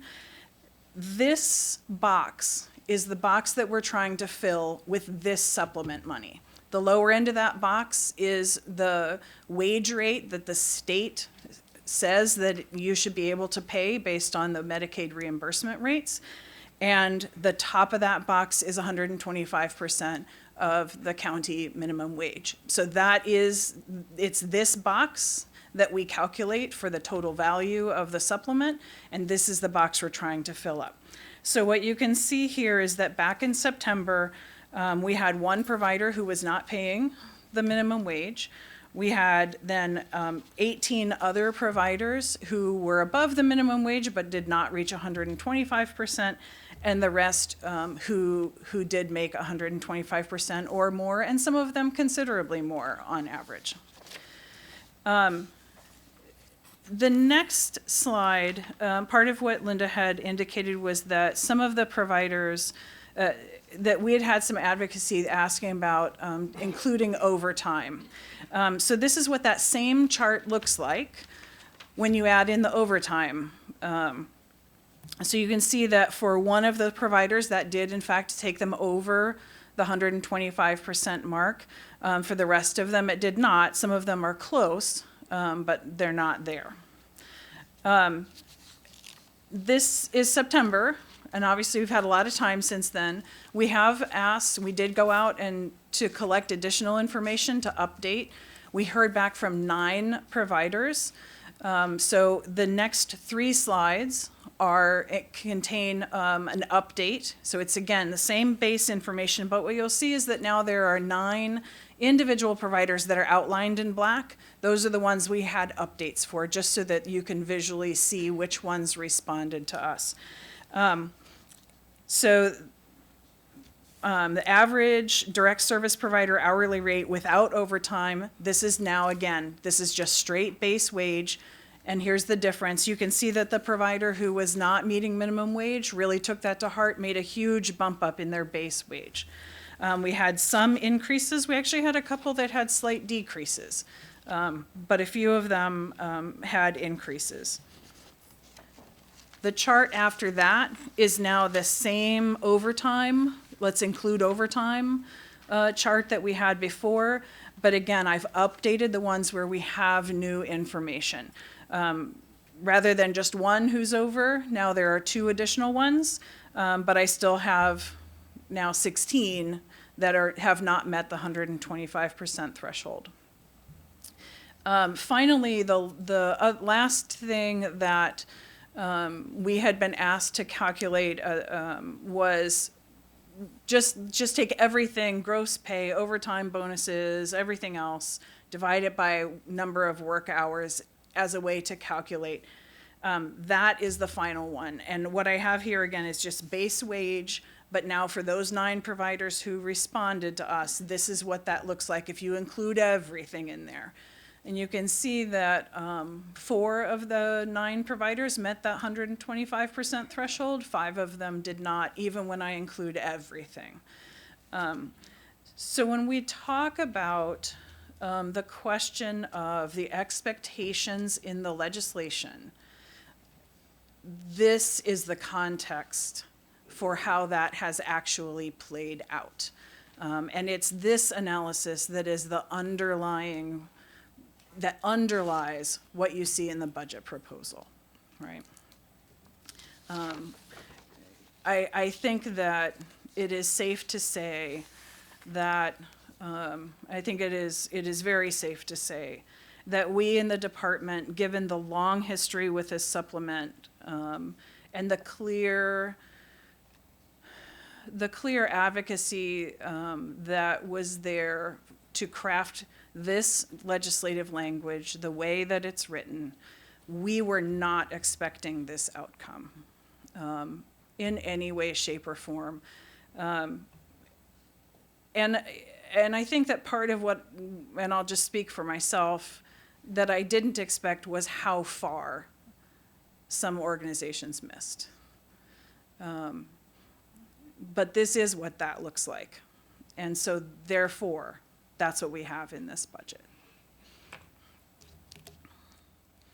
Thank you very much, Ms. Buckland. I will make some opening comments and defer to my colleagues because I know this issue in particular has generated more interest through this budget process than any other. We've got more correspondence on this, and I understand why. But I want to start from this place. I do appreciate the previous council and their forward thinking in working collaboratively with the agencies in this space to identify the funds in the first place. And I appreciate Ms. McMillan, you walking me through over a couple of meetings some of the background and context that you provided here this morning, but in much further detail when we met. And I want to say a few things up front. I have had the opportunity to visit a number of these providers firsthand, and so I am, as everybody around this room understands the complexity and difficult nature of this work, and that these organizations don't just serve the clients that are directly in those rooms, but the families that they are members of as well. We heard really compelling testimony, and in particular, former State Senator Karen Montgomery, who shared some very real and raw comments regarding the challenges that her family has faced in this space, and acknowledge also that we are seeing a significant increase in the amount of adults with disabilities who are aging out of systems that were well constructed for their youth, but do not have as much of an infrastructure in adulthood. And so I saw firsthand incidents in which just one client required 3 staff members, as an example, or more, to address their needs. The complexity of being able to find any sort of employment or work, the complexities of housing, and just how difficult this work is, and the extraordinarily high rate of burnout among the staff, but in particularly the frontline staff. And I'm going to talk just very briefly right now because we have a federal immigration system right now that is completely broken, and I have observed that many of the incredible frontline employees that are employed within these organizations are coming from international situations. And because the pipeline is being cut short by this administration, and that has a cascading effect in so many different ways, and this is a clear example of that. It's hard enough to find workers, dedicated people who really view this as public service, because you have to view it as public service. It's way more than just a job. And the folks that I've observed doing this work are really doing yeoman's work. And I know our incredible staff at HHS knows that, and I also appreciate the challenges that your offices face on the back-end administrative side, trying to administer contracts and trying to carry out legislation as it's been proposed by the county council. It's the departments who are mandated with carrying out the intentions of this body, and sometimes that's difficult. Oftentimes that's difficult. I'll say this here. I do very much think that we need to place the 1.8 plus million on the reconciliation list, and I can say that there isn't a single person who I've spoken to among my colleagues who disagrees with that. And I also believe that while there were work groups that were done to work on this a couple of years ago to put the funding in place in the first place, I think it's certainly time for us to revisit the needs and the complex needs and the growing needs of these incredible organizations. And I don't view this as a supplemental so much as just the cost of doing business, because we did hear repeated stories of ongoing fiscal challenges that are unique to nonprofit organizations, but particularly in this space. And we have not been as successful in this space in securing foundation support or third-party funding support. And we, of course, know the supplements that are supposed to be there through our federal government do not even come close to covering the cost and needs of this complex work. So we will be convening a work group very shortly after the budget process this year, and I'd like to do it now, but I want to make sure that we focus all of our time and energy and attention on this. And right now within the budget process, it's especially difficult to do that. It's among the biggest learning curves I've had coming into the council. But we will be doing that in the very near future because clearly there does need to be a better understanding of what the needs are and see how we can make this work more effectively on all sides. So those are some opening comments. I will defer to my colleagues now to make some comments and ask questions as well. Councilmember Rice. Well, thank you, Mr. Chair. And so as the only person who's returning from HHS who's been involved in this since the beginning when we first started, I have a little bit of context. And so let me say this was a council initiative, something that the county council thought was incredibly important for us to move forward with. And under the leadership of Council Member George Leventhal, who imparted a lot of wisdom in myself in terms of how to best address an issue like this, I can reflect on some of those conversations. Let me say this, Linda, your memory isn't incorrect.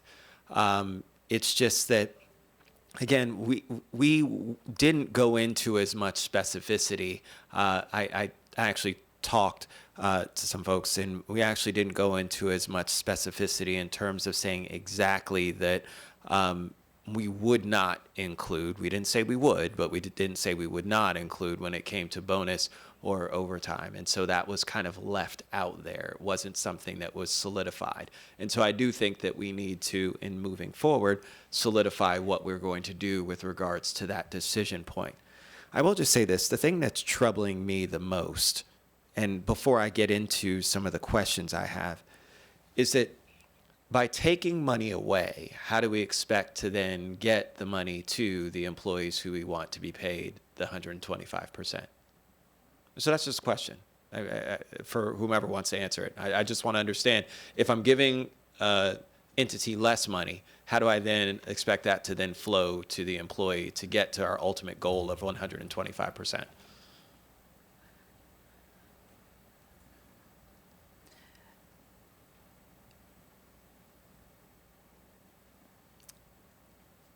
I'm trying to think of a good way of phrasing this. Given how far some of those organizations missed the goal, there are a few of them who are barely above the rate that the state believes should be payable given the reimbursements, the way that they're set up. I think it is a fair question to ask, where did that money get spent? Mm-hmm. For some of these organizations, they barely missed, right? But that's not true for all of them. Mm-hmm.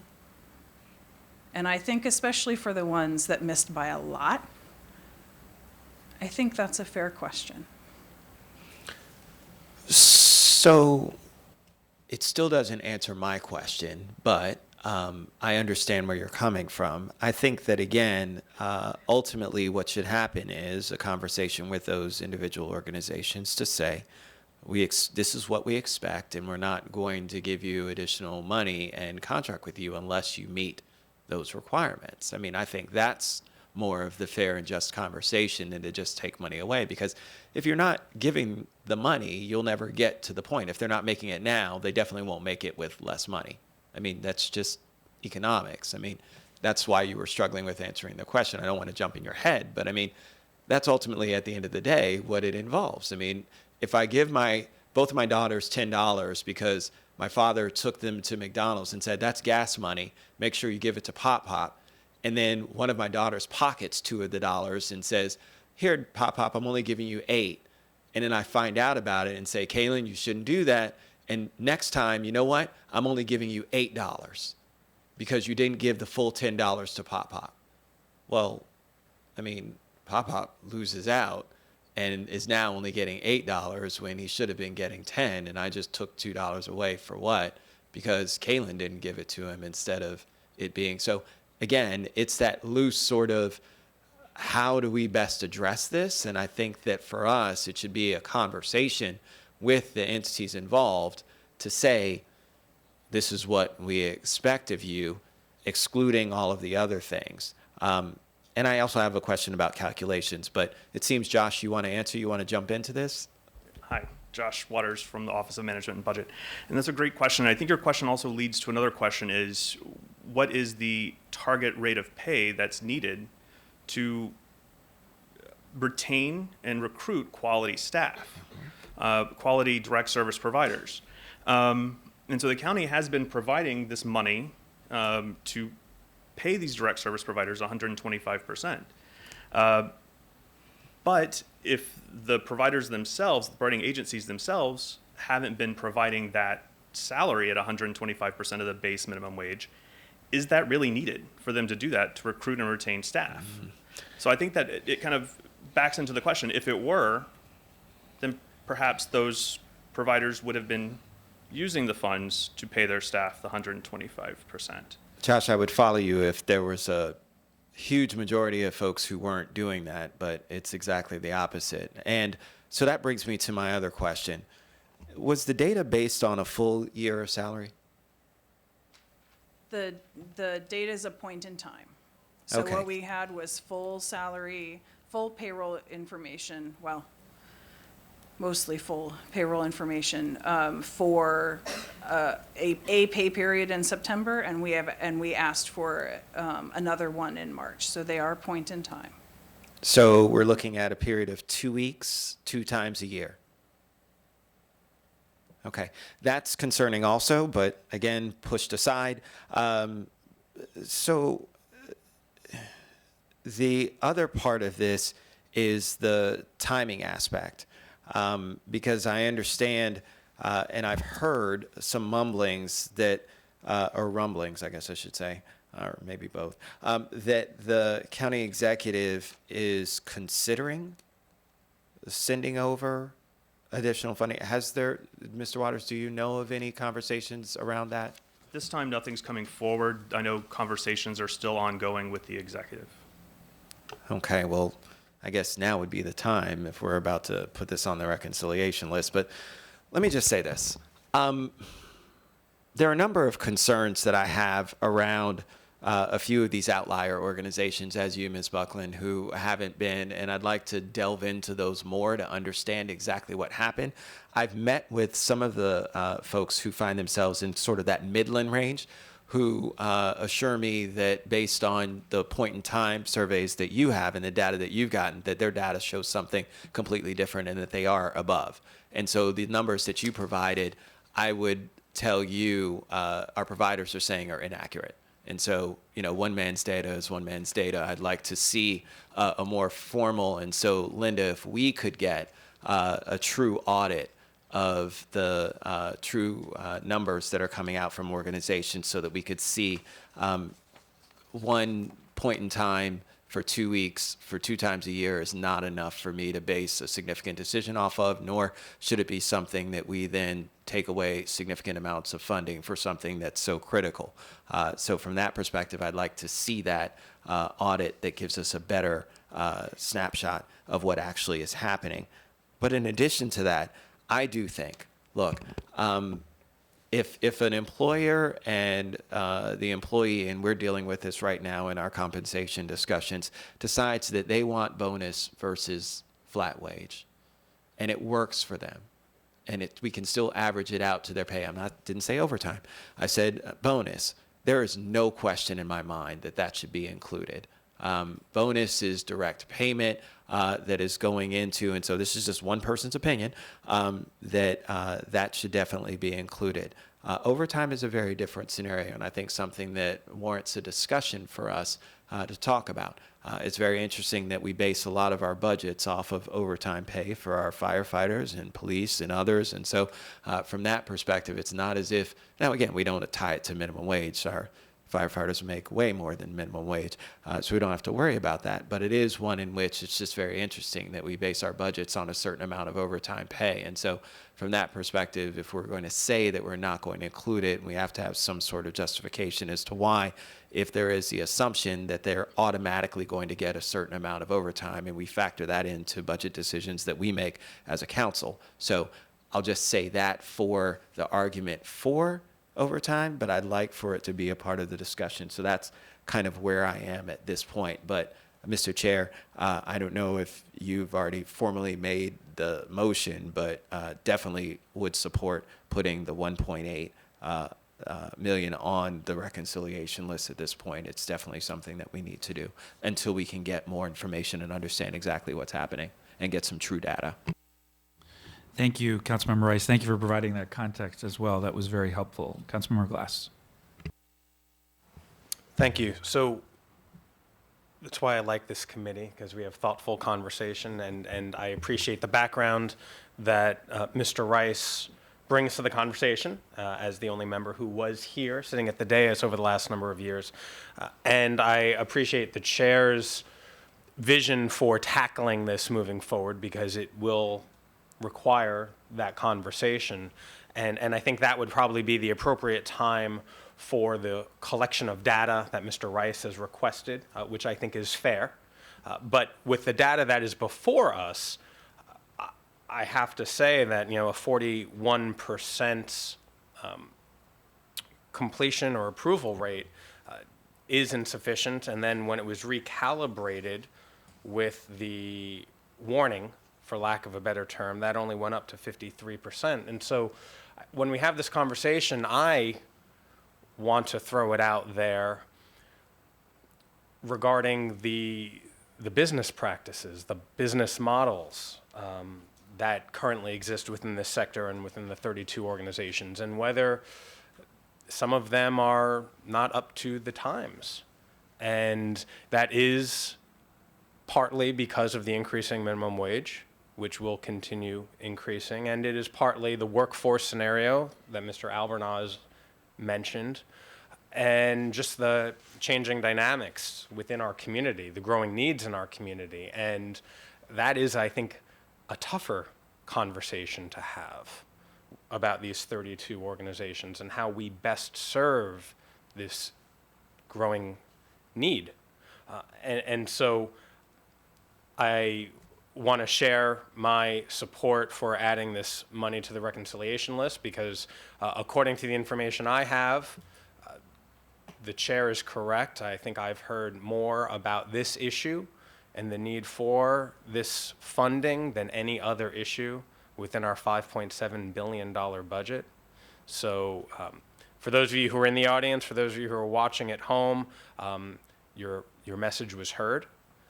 The need is real. We understand that, but there are tough conversations that will need to take place, and I look forward to rolling up my sleeves to do what we have to do to make sure that every resident in our community gets the support that they deserve. Thank you. So a couple of thoughts before turning back over to Linda to talk about her recommendations, staff recommendations.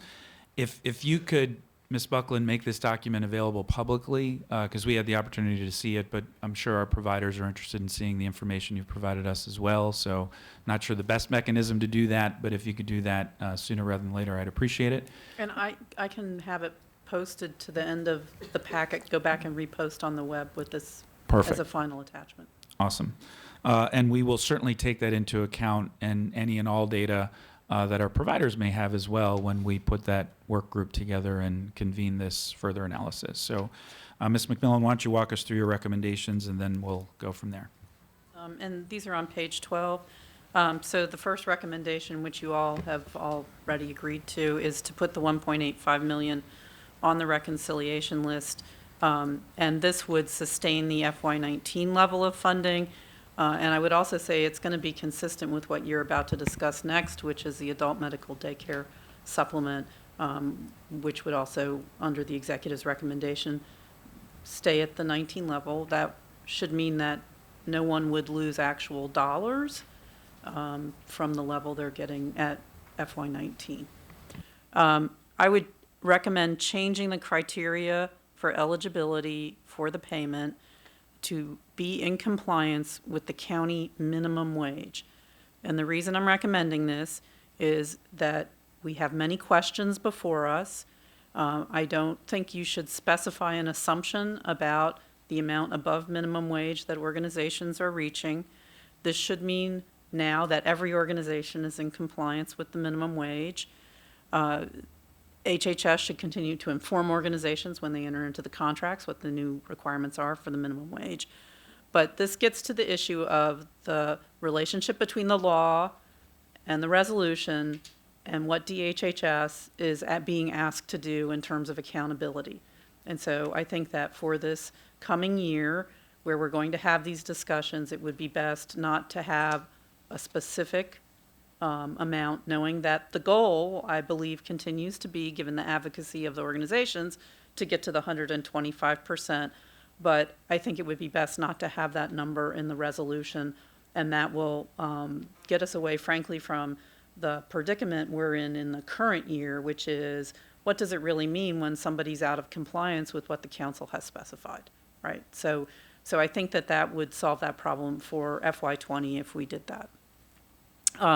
You've already talked about convening a work group, and I would just say, understanding the fuller information that Councilmember Rice and the rest of the committee have discussed, that won't be possible in the next week before we have to talk about budget at full council. So it would be something that we would have to do as a part of a broader work group.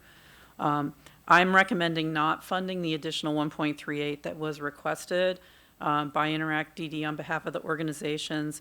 I think that, number one, that request was based on the same calculation as the one you have before you now, and I don't think that we should put in additional funding until there is agreement about how the funding will be used and what the accountability is. Again, if you restore the 1.8, you would in essence be consistent with many of the other actions in the budget, and you wouldn't be taking funding in essence away from organizations in the coming year.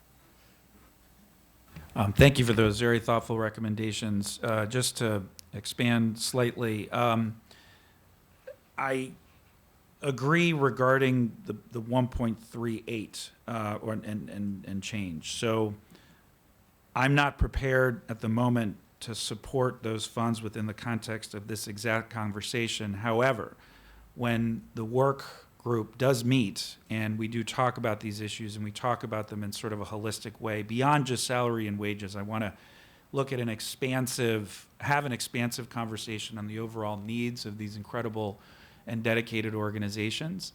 And then at that point, be open to the possibility of a supplemental fund, because so much of what happens is dictated by the budget process. And so I don't want to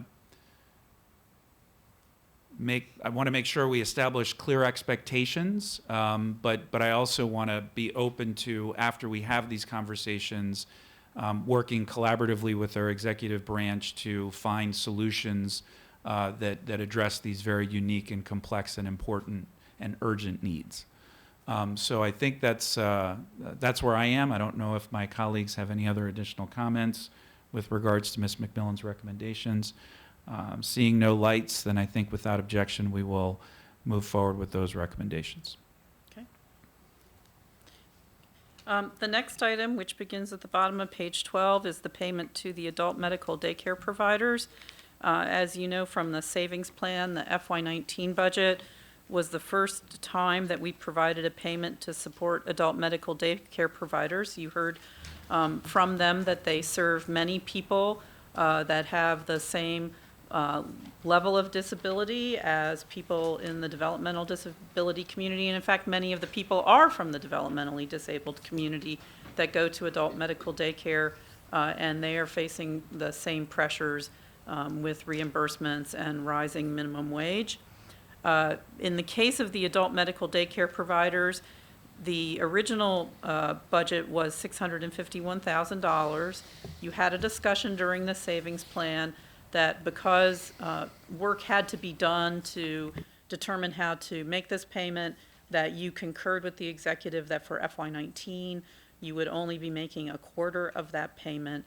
But the FY20 budget does include the full year of payment, the $651,000. So again, you did receive advocacy about what those organizations also feel is needed in additional funding to make up for the pressures of the minimum wage. But I think that concurring with the $651,000 would be consistent with many of the other actions, which is to try to hold people at least harmless from going from 19 to 20. And so I would recommend approval of that. I do think that as we have this work group, it is also, we should keep in mind this payment as well. I'm not saying in any way they have to be the same or based on the same thing, but I think that it is really related to the same issue, which is the relationship between what the state reimburses organizations for the services they provide, which, as the committee and the council have already discussed, is really like a key place that we need help, especially on the developmentally disabled side. We need rates that better reflect what the cost is of doing business in Montgomery County, and hopefully the rate setting study will take that into account. And so then the question is, how do you support them for what the state rates are not able to pay to have the quality programming that you want for your county residents? So I would just say that as we have the work group, we should consider that as well. Thank you. I just agree with those comments. Also open to finding a long-term solution here. So within the context of this specific budget, I agree with your recommendations, Ms. McMillan, but am open to enhancements later on down the line as we dive more into this and figure out what the exact needs are. The next issue I'm bringing to you is coordination of community service. It's also been called resource coordination. It's also been called targeted case management. It's been called all those things.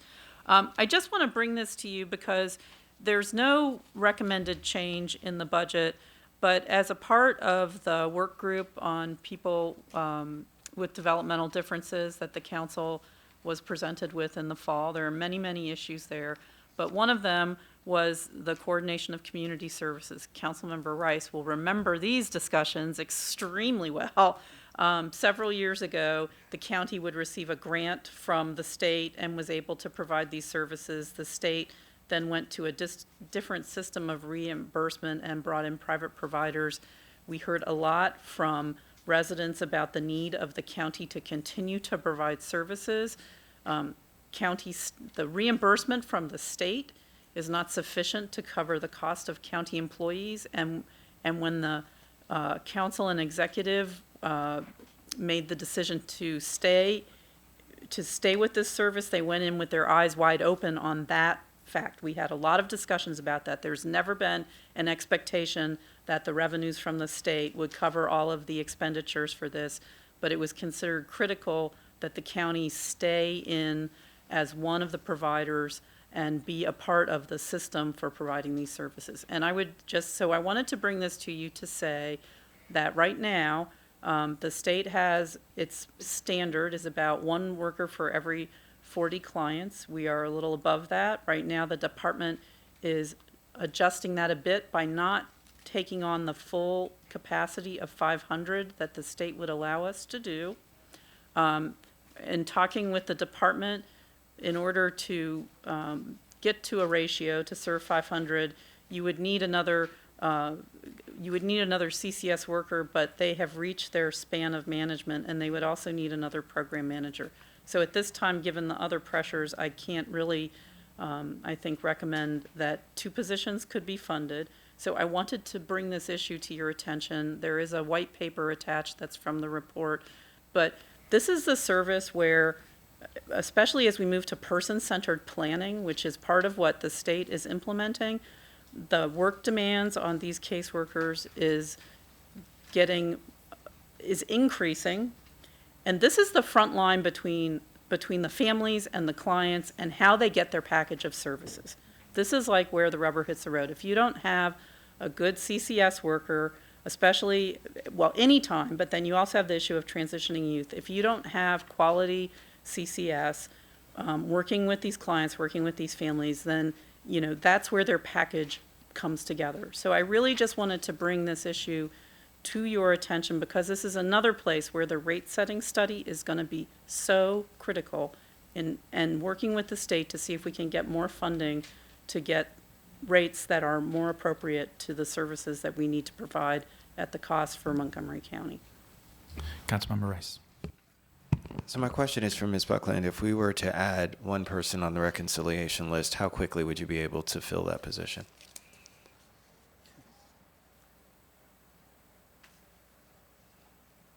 I'm not, do we have an active list for this one? No, we do not. And Yeah. a reminder that we would need a direct service person plus a new supervisor because the Yeah. current supervisor span of control has been met. So given that this is a position that we would have to build, we don't have, we've tried to make maximum use of eligible lists that we've already got, but we don't have one for this. So the timeline for this would be a number of months to get all the way through that. Right now, I understand that how many clients are you, 480 clients is what you're serving right now? And the maximum? 77 is, yeah. Okay. Linda, this is one in which, we've had this conversation before. I mean, this is where parents who don't know what services are there and need to be guided along this process, who are at wit's end and really are, I mean, you want to talk about, Mr. Chair, you had mentioned about former Senator Montgomery. I mean, it's like at the very beginning, parents have no idea and what to do and how this process works. And this person is that front line who helps them with that. I mean, this is incredibly important. I remember our conversations around this. I mean, I don't know if I can just walk away and say, well, we don't want to add these two staff. I've sort of, I struggled with what to do about this myself, because I have to say two things. One, it is notable that we don't have a lot of turnover in the county, which was one of the key issues, because the private providers, because of the rates and the stress of the job, they have a lot of turnover. And so people come in to have these plans updated or to have their annual plan. They don't see the same person twice. And then the other reason that people felt so strongly that the county needed to stay in the business, for lack of a better term, is that residents call the county just as a resource. Right. They need somebody knowledgeable in the county, even if they do end up with one of the private providers actually giving them coordination services. They need to be able to call the county and have the county as a resource and have stable staff, that has relationships with the organizations that are the providers and can provide them advice on what to do. Again, even if they don't end up as actually having CCS services through the county, they act as that resource. So I really wanted to make sure that you were aware of the stress that's been placed on this. But there is obviously a cost to putting in two positions. Do we know what the exact number is? We could get that for you. You can get that for us? Mhm. Okay. All right. Mr. Chair, I know this is tough, and I appreciate the constraints that we have on our reconciliation list, but quite honestly, this is one that's incredibly important, and is serves as a gateway for a lot of our families with folks who have developmental and intellectual disabilities. And so from that perspective, I'd like to go ahead and add that to the reconciliation list. I don't know if it's going to come off, but I think that we need to consider this. It's incredibly important. So that would be my motion. Thank you, Councilmember Rice. I agree with the motion. I would just add a friendly amendment. So acknowledging it's two positions, not just one, and acknowledging how long the OHR process is taking, and praying and hoping that the new HR director is going to fix all that stuff, but being realistic. Maybe we look at the addition in the fourth quarter, so we at least have the person in place. We can do the hiring process. Now, acknowledging this is an FTE that will more impact FY21, Councilmember Leventhal gave me really great advice when I became chair of the HHS committee. He said, there's so many needs out there, you're not going to be able to tackle all of them. And so you have to think about your work in terms of the acuity of need. And this is an area where I think falls very much under that category. So I concur with Councilmember Rice's recommendations, but look at the fourth quarter and maybe May or June to try and fill that position, those positions. All right. And then we move into assisted living services. This is on page 15. And the first is to enhance the group senior assisted housing grant funds. And this is subsidies to licensed assisted living facilities, which are group homes on behalf of low-income seniors who otherwise would not afford care. And I would recommend approval of that. I would just say the total amount of the grant is $534,000. Okay. And then there are multi-program adjustments. In home care services, there is a $490,000 increase, and DHHS has shared that this is because the contract was resolicited and resulted in an increase in the hourly rates. And so with this additional funding, they can continue to serve the current level of clients. Otherwise, they would have to obviously reduce hours in order to stay within the current amount. And in ombudsman services, there are just multi-program adjustments. I've also raised this issue similar to home care services, actually, which is respite care. There is no change to the budget from FY19 to 20, but you have received actually a recommendation from the Commission on Aging, or a Commission on People with Disabilities, but also within the response that the department provided, they do discuss this increase in the rate from the ARC for services, and that in order to keep at the current number of hours, you would need a $69,446 increase to offset that increase in the per hour, and I'm recommending that you add that to the reconciliation list. Without objection? The next is senior community services. This is the Senior Home Sharing Pilot Program. And this is an effort to see if there are people who, with some assistance, might wish to open their home to have somebody live with them, particularly older adults who might find it beneficial to have someone else in the home, be sort of like a little assistance with matching people up with the potentially the right person to be in, and talk to people about what the responsibilities are and what they should have in place. $174,000 is recommended for this. It's noted that the funding is for a full year, but there is going to be a solicitation. So I am supporting the program. I think it's an innovative program, but I am suggesting that we reduce the budget by $87,000 to reflect half-year funding, which I think would allow them to work on the solicitation and start mid-year. Let the record show we brought our erasers in addition to our pens. Thank you, Ms. McMillan. Without. And then there are some multi-program adjustments. In senior nutrition, there's only some small multi-program adjustments, but I did bring you some updates to show you the number of meals that the department helps to serve. There are several ways. There are home-delivered meals and congregate meals. And then also on page 19 and 20, there is a discussion of the cold box meal program. Councilmember Rice will recall that the council has added funding to make sure that we can serve these buildings. These are generally senior buildings, low-income seniors. It provides a box lunch during the winter months in case people can't get out, to make sure that they have something.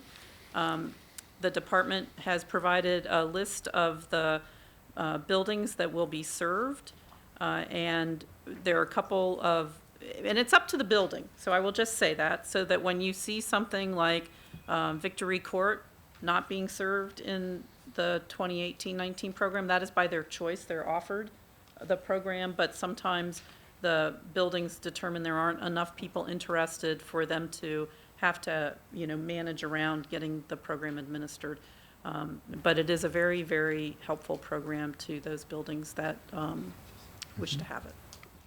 Councilmember Rice. I would just ask, Mr. Chair, that we revisit this issue with some kind of a briefing, just to talk a little bit about, in general, and it could be done jointly with Fed when it comes to our seniors, both in terms of senior nutrition as a whole, as well as activity. There's been a lot of questions and concerns around continuing to make sure that we're doing all we can for our ever-growing senior population. And so I really like us to take a closer look at this. I don't have any recommendations budgetarily right now, but I think after that, we might have some ideas.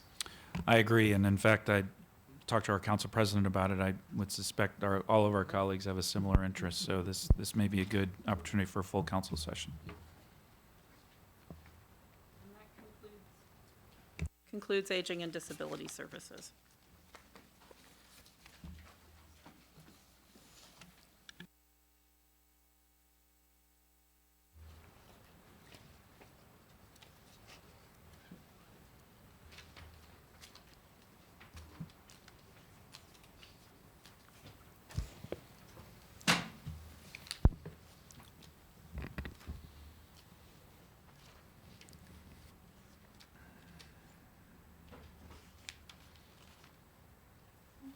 And then item number 6 is Behavioral Health and Crisis Services. And after the operating budget, you do have an addendum packet, which is the CIP amendment related to the Avery Road Treatment Center, which Ms. Ziao will present to you. So for Behavioral Health and Crisis Services, the executive is recommending funding of about $45 million, and I can show you on pages 2 and 3 the budget by program, and then there's a discussion of what each of the programs are and the FTEs that are attached to them. On page 4, I've shown you the multi-program adjustments, and I actually did it this way to show you a net change. There's a lot of grant funding that happens in this particular service area, and so often, not every year, but often you'll see big swings as things are readjusted amongst the program areas. And so I just didn't want you to be shocked when you see like a multi-program adjustment in one for like $1.9 million. And this is related because there's not information in the budget to tell you exactly what transferred within the whole service area. It just is moving from like program to program. And so when you look across the net of all these adjustments, you'll actually see that there was a slight net decrease amongst all these things in the department. So I just did want to share that with you so that it's not quite so shocking when you see a really large number and go, whoa, how could that just possibly be like an adjustment? It really relates to the shifting and reorganization within the service area. So with that, on page 5, the Chief of Behavioral Health and Crisis Services just has multi-program adjustments. In behavioral health planning and management, there is just a technical adjustment to the FTEs as the first item. And then the second item is to adjust the residential rehabilitation supplement, which is a reduction of $200,000. This is actually another area where the county provides county funding to support certain organizations that provide a service, in this case, residential rehabilitation treatment for people with mental illness. The executive believes that the reimbursement rates for this service are really sufficient, and so a reduction can be taken in the county funding. We took a small reduction in FY19, but this is a larger reduction, about 20%, and you have received concerns from a couple of the organizations about what this means to actually their total budget. And this is where I think this gets back into this conversation. And so my recommendation on this is to put it back, put the $200,000 back in 2 increments of $100,000 each. I actually do believe there is an argument that is a solid argument that the residential rehabilitation rates are more appropriate to this cost. So I do understand that. I do think that the question is whether the organizations were ready to, like prepared in the coming year in their budgets to realize that the county would be pulling back on this. And then secondly, I think a conversation should be had with the organizations about how they in fact are using this money and whether they have other areas that they are providing service to the county where their real shortfall is, and it's not necessarily in this. I think that if we're providing a supplement for this, should be because we need a supplement for this, but we need a transition time for the organizations, I think, to understand that and to work with them. But I would recommend placing this in 2 increments. Without objection. Okay. And then there are some multi-program adjustments. And this is one of the areas where one of them is bigger, I would just say. And so this got to the issue of the mental health services grant, which you'll see coming up through several areas. In the 24-hour crisis center, there are multi-program adjustments, as there are in mental health services for seniors and persons with disabilities.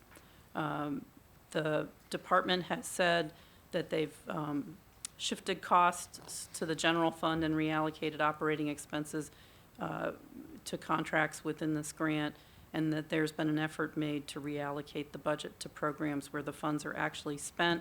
And I did want to just say that about this, because I don't understand this to be a reduction to the county's level of effort for those services, and I'd like the department to jump in. You see this in a number of places in behavioral health. There are 2 main drivers that you'll see kind of throughout this. One is this shifting of some things to grants and other things off of grants. We had a rather painful audit with the Maryland Department of Health last year, and ended up spending a considerable amount of time going over some things related to how personnel costs were accounted for. The county provides, as you well know, a tremendous amount of support for these programs. We supplement state funding in lots of different places. How that looks from the program side of the state and versus how the auditors at the state look at that are sometimes 2 different things. So part of the response you see here is us responding to that audit to make future audits go more smoothly. So it doesn't really have anything to do with what services, it's which bucket those services are supported under, so that we don't have to have the whole painful audit experience again. The other long-term trend that you see underlying here has been a shift from grants to fee-for-service. We've seen that now in a number of places. We saw that in aging and disabilities. We see a lot of it here. And so that's the other thing that you see here, where grant funds have gone away. Instead, what we have is fee-for-service. That has given us some opportunities to do some different kinds of things, and it also simply changes how the budget looks. So you see both of those kind of throughout this packet. Hopefully that's helpful.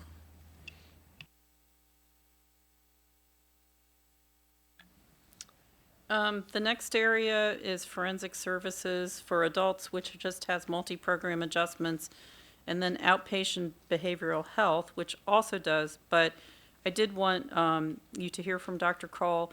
HHS has discontinued its intensive outpatient program because other providers are able to provide the services, and the positions that were associated that were redeployed. And I just wanted you to, I'm recommending approval. It's already occurred. That's not the issue. It's just so that you can understand about how the county made this decision and how clients have been transitioned. Good morning, Dr. Raymond Kroll, Chief of Behavioral Health and Crisis Services. Good to see you all again this morning. The county had for many years an IOP, an intensive outpatient program, services program down at Rollins Avenue as part of a constellation of services. One of the things we realized over time, there were 2 things actually going on. One was that the numbers were dropping in terms of folks who were participating in the program, and the other one was that the state was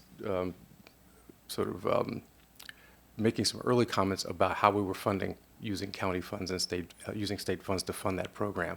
So we ended up having to shift some of that funding out, and at the same time, as positions were being, staff were leaving, we decided to gradually shut the program down and reduce the size.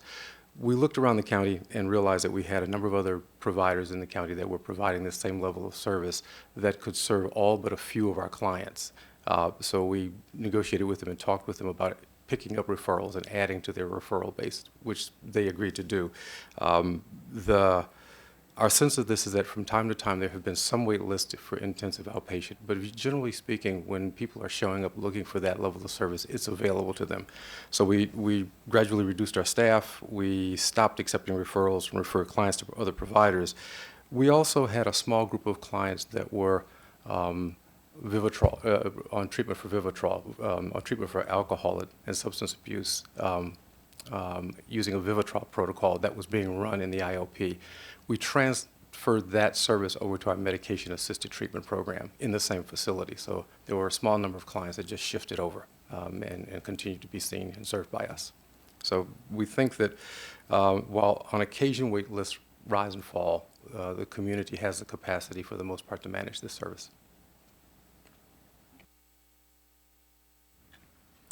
The next issue is outpatient behavioral health for children. There are only multi-program adjustments to this, but in the packet, there's information for you, both related to SASCA, which is the screening program for adolescents and children related to substance abuse.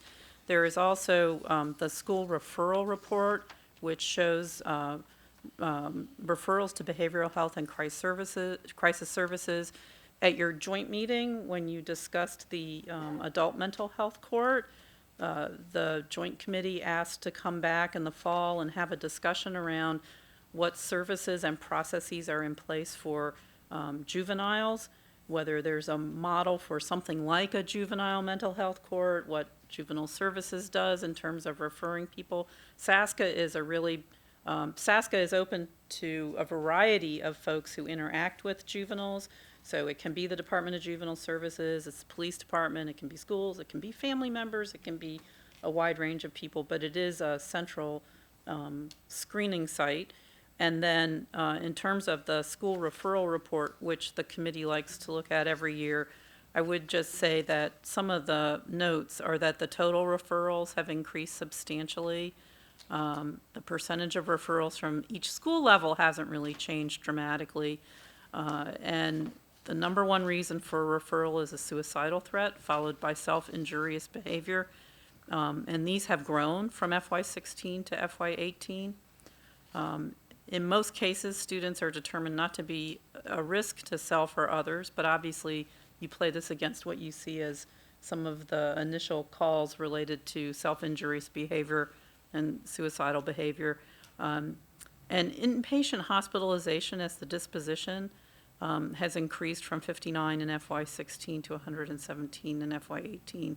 However, most cases are appropriate for outpatient treatment, the report says. So, and emergency petitions initiated by the Crisis Center rose. So I know the committee has already expressed its extreme interest in how to better and enhance the system around mental health supports for children and school-age children in schools. So there's not a budget item before you in the budget, but I thought you might wish to have a discussion about some of this data. Yes, definitely. Councilmember Rice. So I just had a question because I'm curious about your results regarding SASCA, but do you guys look at the youth risk behavioral survey that comes out of MCPS as well as a guiding? Because I know those numbers are off the charts when it comes to both substance abuse as well as mental health issues and have been continuously increasing. So it sends a different message from what we're seeing via SASCA. We do look at the YRBS report data, and I agree, it is concerning. We are particularly looking at it in relation to substance abuse use in middle school and high school, because what we see is that in middle school there is an increased exploration of substances, of medication, prescription medications mostly, and a little bit of alcohol. By the time we get to high school, we see the numbers rising, but primarily it's about alcohol and other marijuana. But we do see those numbers. on the suicide or self-injurious behavior numbers, and that's the SASCA referrals, which is primarily about the substance abuse piece of that. To answer that question, that piece of your question, I think that we are working a lot with MCPS to try to identify folks and get them referred out.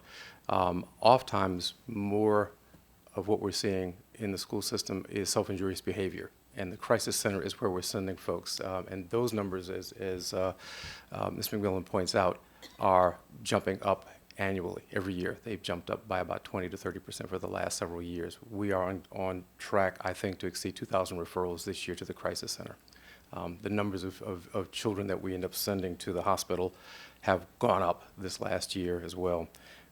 It is a source of multiple conversations and a lot of work between MCPS and behavioral health and other service areas in HHS to try to find ways to intervene early enough and often enough with families or with children to try to divert those numbers. Those numbers in the crisis center are grinding in some cases, but it is important work that has to happen. And so, yeah, I agree those numbers are up, and the crisis center reflects those numbers if SASCA doesn't reflect it in terms of the numbers of referrals. Yeah, one of the things we've done in the last, thank you, in the last 2 years is created a process of a MOU, a Memorandum of Understanding with the school system that allows us to share information and communicate information back to the schools. Heretofore, because of their privacy laws and our privacy laws, that communication was difficult.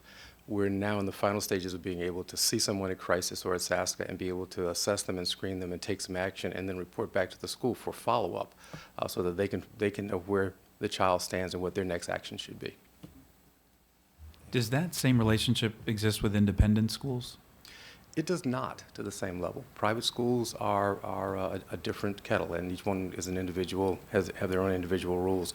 We have, on a regular basis, sent contact out to the schools, letting them know what the stats were in terms of suicide, but also letting them know that they can have access to the crisis center. The crisis center is open to anyone regardless of the school that they're in.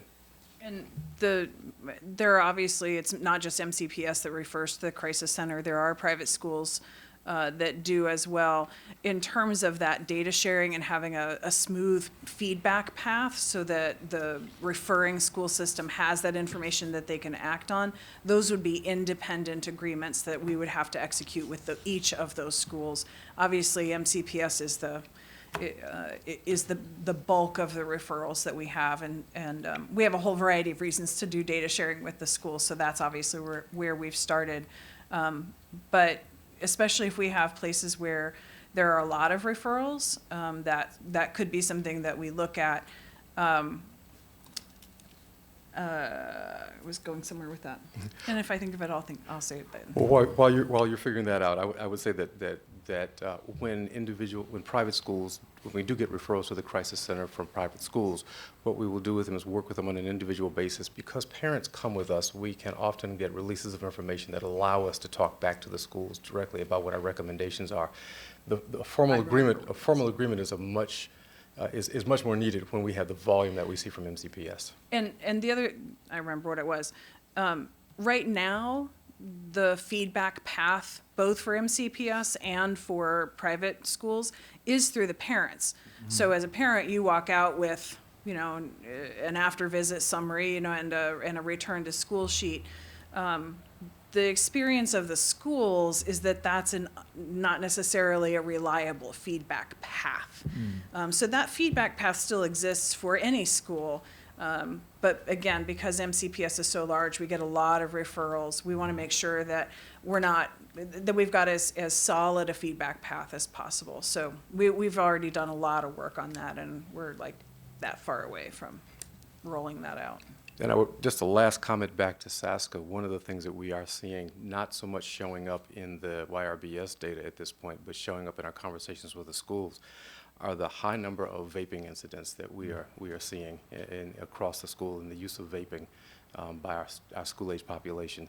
Dr. Gales, our public health director, has taken point on trying to work with the schools and pull us together to do some work on addressing those issues in the schools and pointing out the dangers of vaping to our students. We have had at least 3, I believe 5 incidents of Narcan use in the schools this year, for the first time ever, to revive students who had passed out from vaping, because we don't know what's in the fluids that they're putting in the pipes. So, Councilmember Rice. So it's interesting, and Dr. Kroll, you and I have had this conversation before, but when you talk about the increase of prescription drugs and the utilization of young people, and just last night on Dateline, they did a great story about Prince's death, but also when it relates to drugs that are purchased on the internet and them containing fentanyl.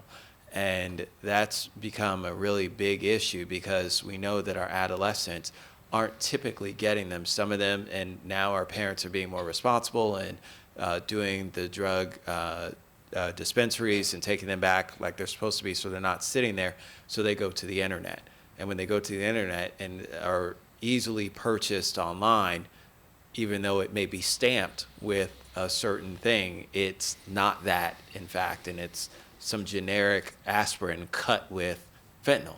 And so from that perspective, I'm curious as to whether or not we, just based on that part alone, it would be bad if they were utilizing prescription or abusing prescription drugs, but then on top of it, this new infusion of fentanyl-laced products that have pretty much taken over the internet.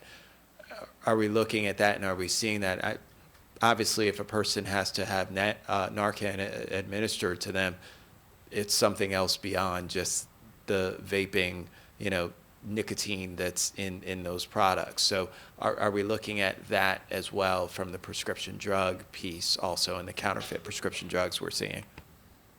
We are seeing, according to information I've gotten from the county police department and on their confiscation and analysis of what's on the street, we have been seeing pills that are pressed to look exactly like any number of prescription medications, not just fentanyl or opiates, but other kinds of things like Xanax as well. And that is showing up out in the field, and it is a great danger, especially if for parents who are getting their prescriptions filled in a normal route. For middle schoolers, the typical route is you visit the parent's medicine chest and you scoop up a couple of pills and you take them to the party and you exchange them. For folks that are out on the streets buying pills on the streets, the risk goes up exponentially. We recently had, it's also true for, not just for prescription drugs, but while I'm speaking on this, we had 2 weeks ago a triple overdose. The police responded to a triple overdose that was fentanyl-induced, but the people who were overdosing thought they were using cocaine. So we have fentanyl in the cocaine supply. And this is something we're on the verge of putting out a public health notice about, because I think it's important enough for the public to know that this is an issue. Fentanyl is the thing that is driving us, our overdose and our death rate right now, both across the state and in the county. And the only reason why I wanted to press this issue with relates to mental health is because, unfortunately, people either are utilizing medication, and some of which who don't have great medical coverage may then decide to take to the internet to purchase some of these if you're going to get Xanax or whatever the case may be. But then also other people self-medicate with other kinds of products as well, right? And so from that perspective, both of those infuse that fentanyl in. So that's why I thought it was related. But thank you very much for staying on top of it. Thank you for those comments. I don't have comment regarding those comments, but we just got an email that Director Rob Green has been appointed the new director of the State Department of Public Safety and Correctional Services at the state level. That is a huge loss to our county. Director Green has been doing an incredible job leading our corrections department, following the leadership of Art Wallenstein. And as we're discussing behavioral health and mental health, I've often heard among our public safety providers that, unfortunately, our corrections facility is the largest mental health provider in the county, and obviously probably at the state level as well. So congratulations to Rob, but man, that is going to be a tough position to fill with somebody of his expertise. So I do think that we should stay in touch Dr. Crowell, as we look through that transition, especially within the context of the budget, to ensure we continue the great work that's been going on. Okay, so with that, we'll go to trauma services.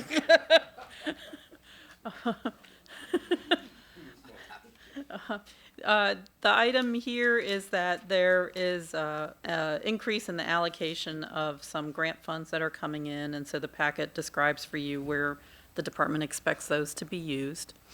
The second item is a change in the award term of the Victims of Crime general and grant funds.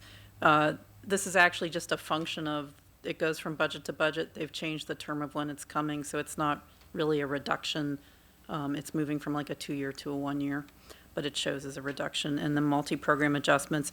And then I did also include for you, you had gotten a request from the Victim Services Advisory Board about domestic violence offender groups, and they do have advocacy around trying to do some more individual therapy, and there is a response from the department. It is a change. It would be a change in how these services are approached. I'm not recommending any changes to the budget right now. I just did want to highlight this issue for you since it was brought by the advisory committee. And then in specialty behavioral health services, there's the annualization of the adult drug court therapist that was added last year, well, actually earlier this year, and then multi-program adjustments.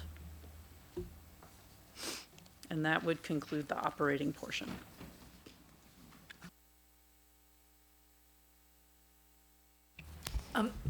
So we have one more item for the committee's consideration, and it's a recommended capital improvements program amendment for the Avery Road Treatment Center and also Dennis Avenue Health Center.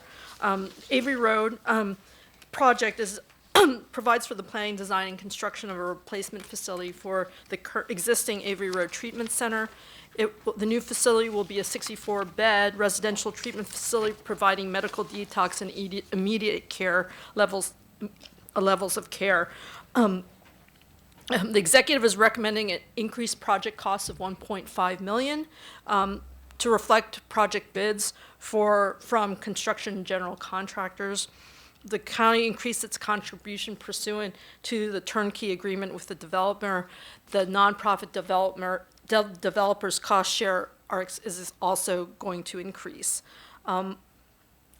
The proposed expenditure schedule on page 1 of your packet shows the different spend out for the program from fiscal year 19 and fiscal year 20. Project is scheduled to start in May of this year with final completion and opening in June of 2020. The proposed amendment shows the transfer of funding of $1.5 million, which is that was the project that was sent over on January 15th and attached to your packet at circles 3 to 4. Subsequent to that, the executive transmitted an amendment on April 11th, which reflects a switch of state aid funding. So we received $525,000 that would be used for state aid, and that would switch out GO bonds. In addition, the Dennis Avenue project shows the reflecting shift of funding from that project into the Avery Road Treatment Center project. So those PDFs are before you for consideration. Okay.